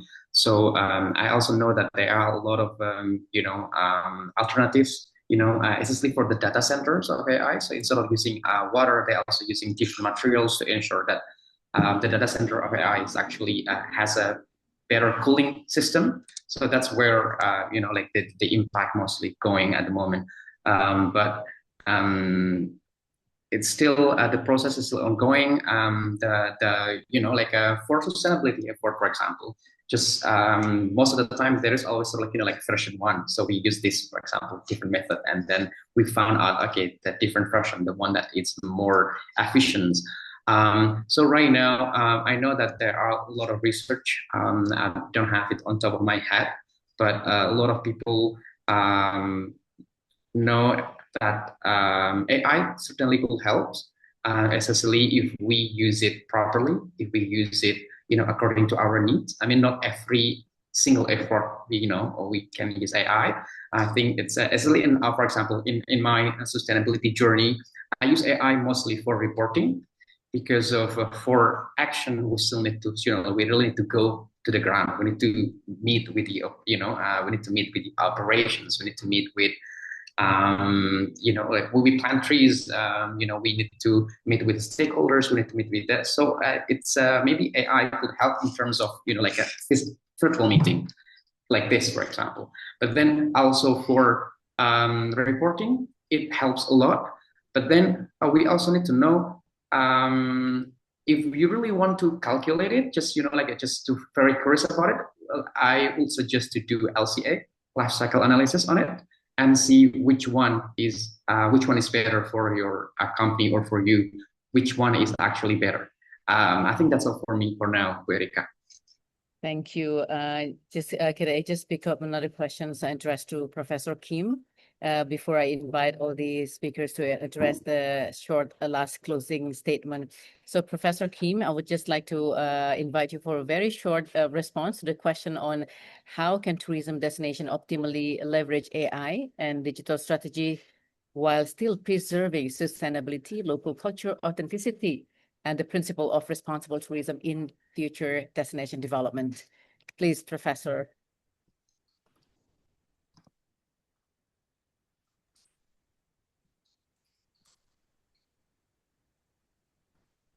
Do I still have Professor Kip here?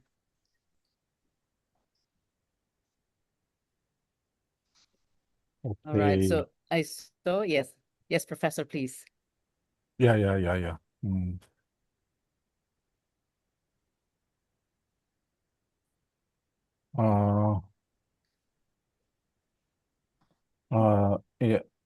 I think that we need a balanced impact assessment framework. AI should not be evaluated only by economic benefits or visitor satisfaction. So we should compare each positive and negative impact across environmental, social, cultural, and economic destination. For example, positive indicators may include reduced congestions, lower waste, better energy efficiency, wider visitor distribution, such of thing. Negative indicators should include AI's energy consumption, carbon footprint, data center impact, e-waste, privacy risk, algorithm bias, and possible loss of cultural authenticity. The key is to measure the net impact, positive and negative impact. In other words, does AI reduce more environmental and social pressure than it creates? Tourism destination can use KPIs, carbon accounting, life cycle assessment, community feedback, and vital project evaluation before scaling AI solutions. So responsible AI tourism requires continuous monitoring, not only one-time evaluation. Thank you for your question. Thank you very much indeed, Professor Kim. So I wish I could really lead more discussion session, but due to time constraints, so we need to really close the Q&A session. So before I just hand over this floor to our MC, I would like to invite the speakers to share a short closing statement, please. I would like to invite first Dr. Arif. Would you mind to share a closed statement, the short one, please? Thank you, Dr. Arif.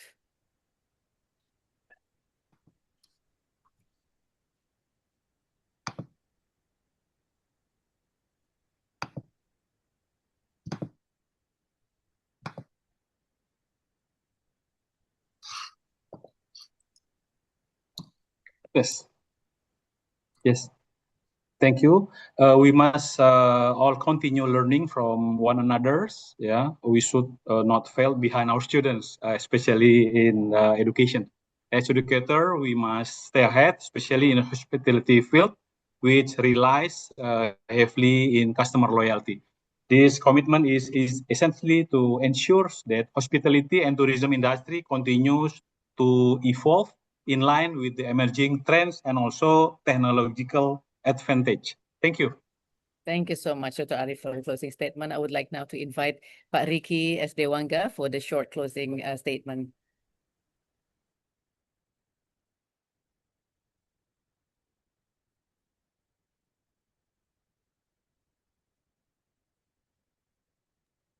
Okay. From my side, the most important is we implement AI according to our needs. So instead of we are implementing the big AI without know how to get the data and the purpose of the AI. So as long as my concern, let's see the needs of our organization, use the appropriate AI, which already in the market, a lot of it. So use it accordingly, use the cheapest model first, then moving forward after you can have the benefit of AI, then collaborate with the government because government have spent a budget for this and collaborate with government so we can have benefit from the strategic and the policy regarding AI implementation on tourism. Okay, thank you. Right, thank you very much indeed, Pak Ricky S. Dewanga. So I would like now to invite for the short closing statement, Ms. Malika Kamalova.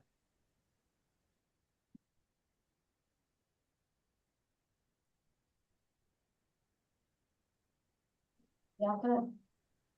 And the last statement is it was so interesting, so helpful, and we get such kind of information from our professors also. Then thank you for inviting me.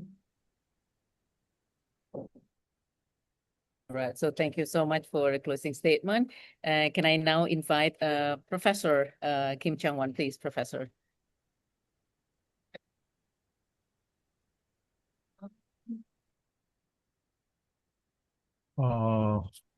I believe that Bali need an educational program or living lab where tourism, AI, and entrepreneurship can be connected in a practical way.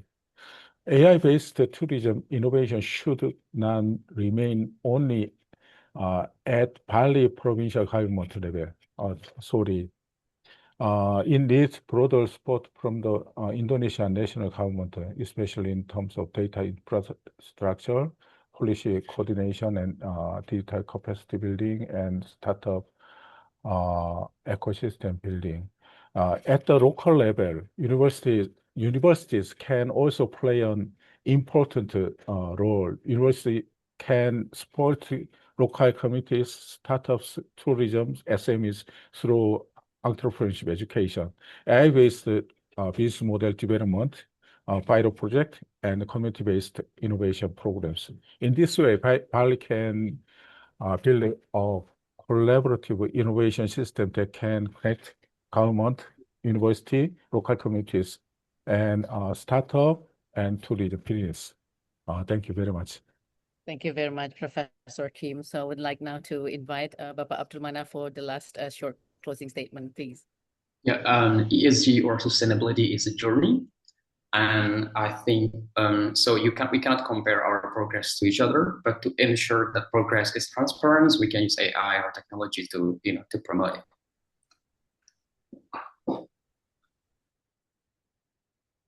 Right, thank you so much, Pak Manaf. So last but not least, of course, I would like to invite our members of our Board of Advisors here, Bapak Italo Gani, for the last short closing statement for this webinar session.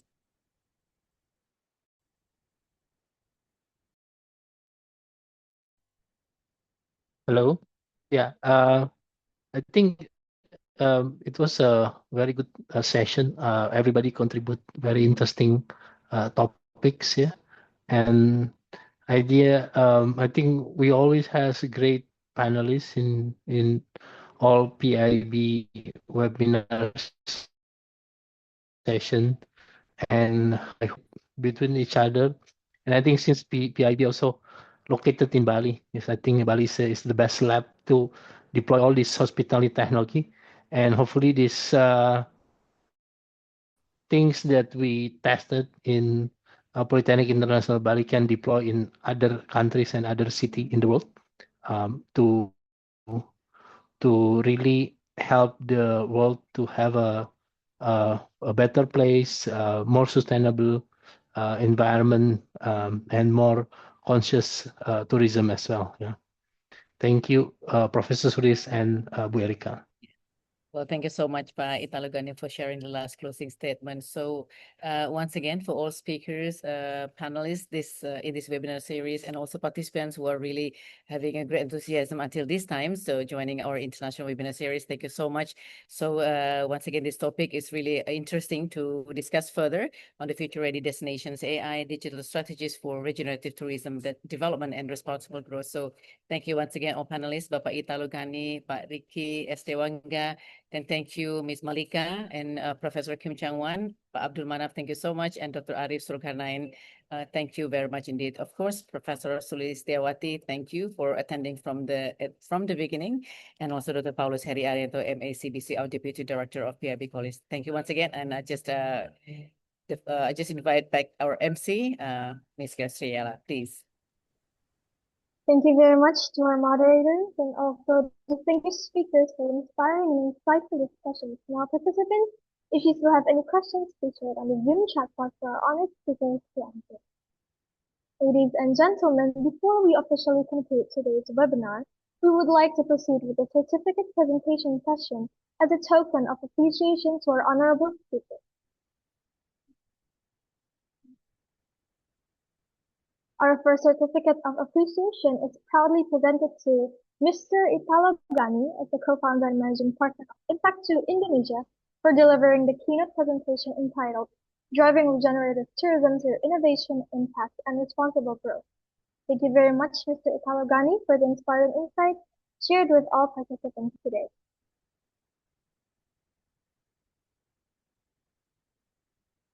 The next certificate of appreciation is presented Mr. Ricky Estewanga, SPS, MAK, CISA, CMP as the second deputy chair of the IAIS and advisor of Petra Chakra Buana for the insightful presentation.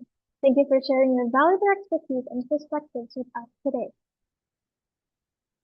Our next certificate of appreciation is presented to Professor Nazima Zafarova, DSc, represented by Ms. Malika Kamalova, for the excellent presentation entitled Integrating AI-Driven Economic Models for Sustainable and Regenerative Tourism Development. Thank you for the meaningful insights and international perspectives shared in today's webinar. And the next certificate of appreciation is proudly presented to Professor Kim Chang-won as a professor of Keimyung University of South Korea for the insightful presentation entitled AI and Entrepreneurship for Future-Ready Tourism Destinations Toward Regenerative and Responsible Growth. Thank you very much, Professor Kim, for your inspiring contribution to today's discussion. Our next certificate of appreciation is presented to Mr. Abdul Manaf, the ESG Manager of FINS Bali, for the excellent presentation entitled ESG Practices in Tourism, Building Responsible and Sustainable Destination Operations. Thank you for sharing practical and valuable industry insights with all participants today. And the next certificate of appreciation is proudly presented to Dr. Arif Zulkarnain, PhD, CHIA, as a lecturer specialist of F3 Hotel Management in Venus University for the presentation entitled AI and Digital Innovation in Creating Sustainable and Future-Ready Hospitality Destinations. Thank you for the insightful discussion and valuable contribution to today's webinar. Thank you once again to all speakers and moderators for your valuable contributions to PIB International Webinar Series 17. Now, we will continue with the documentation session. May we kindly invite all speakers, moderators, committee members, and participants to turn on their cameras for a virtual group photo.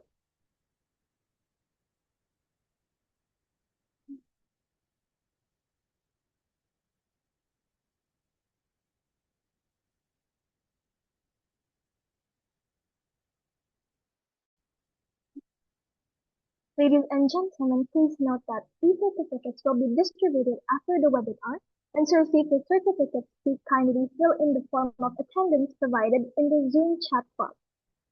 The webinar recording will also be available on PIB College's YouTube channel.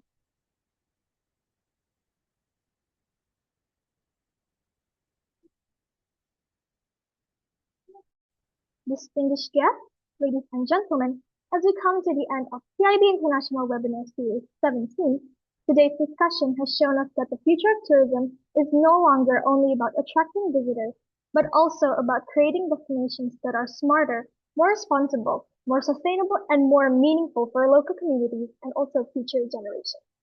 Through the valuable insights shared by our keynote speakers and distinguished panelists, we have learned how artificial intelligence, digital innovation, ESG practices, entrepreneurship, and regenerative tourism strategies can contribute to building future-ready destinations in an increasingly dynamic global tourism landscape.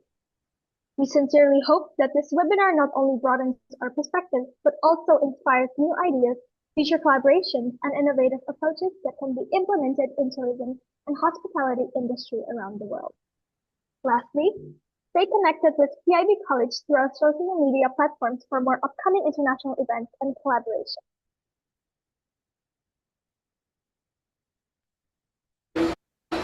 Hey Alicia! Hi! What's up? How is it going? So, shall we start our campus searching? Let's get into it. Yeah, sure. Okay. Best tourism and digital campus in Bali. I found the perfect one for you. Please stand up. But why here? Right. Standing in the heart of world tourism, PIB College was built on 15 hectares of pure green goodness. Goodbye stuffy classroom, hello fresh air. At PIB, Culinary Arts Gastronomy program isn't just about cooking.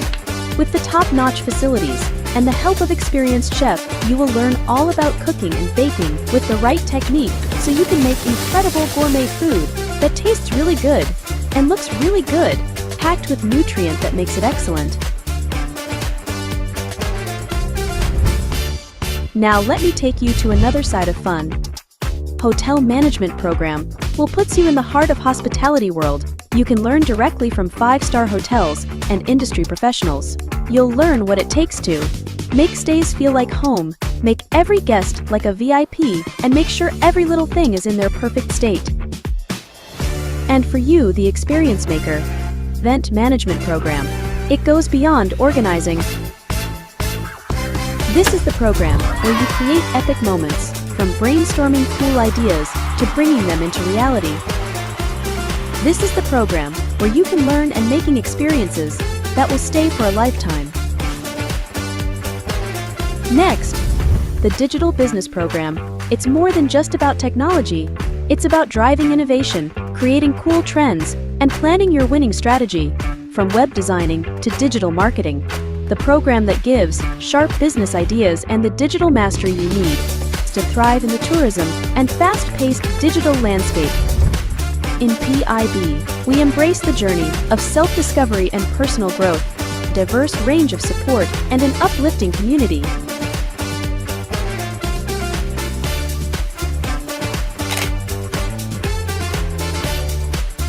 Whether you're looking to relax or get active, you'll find a place to thrive.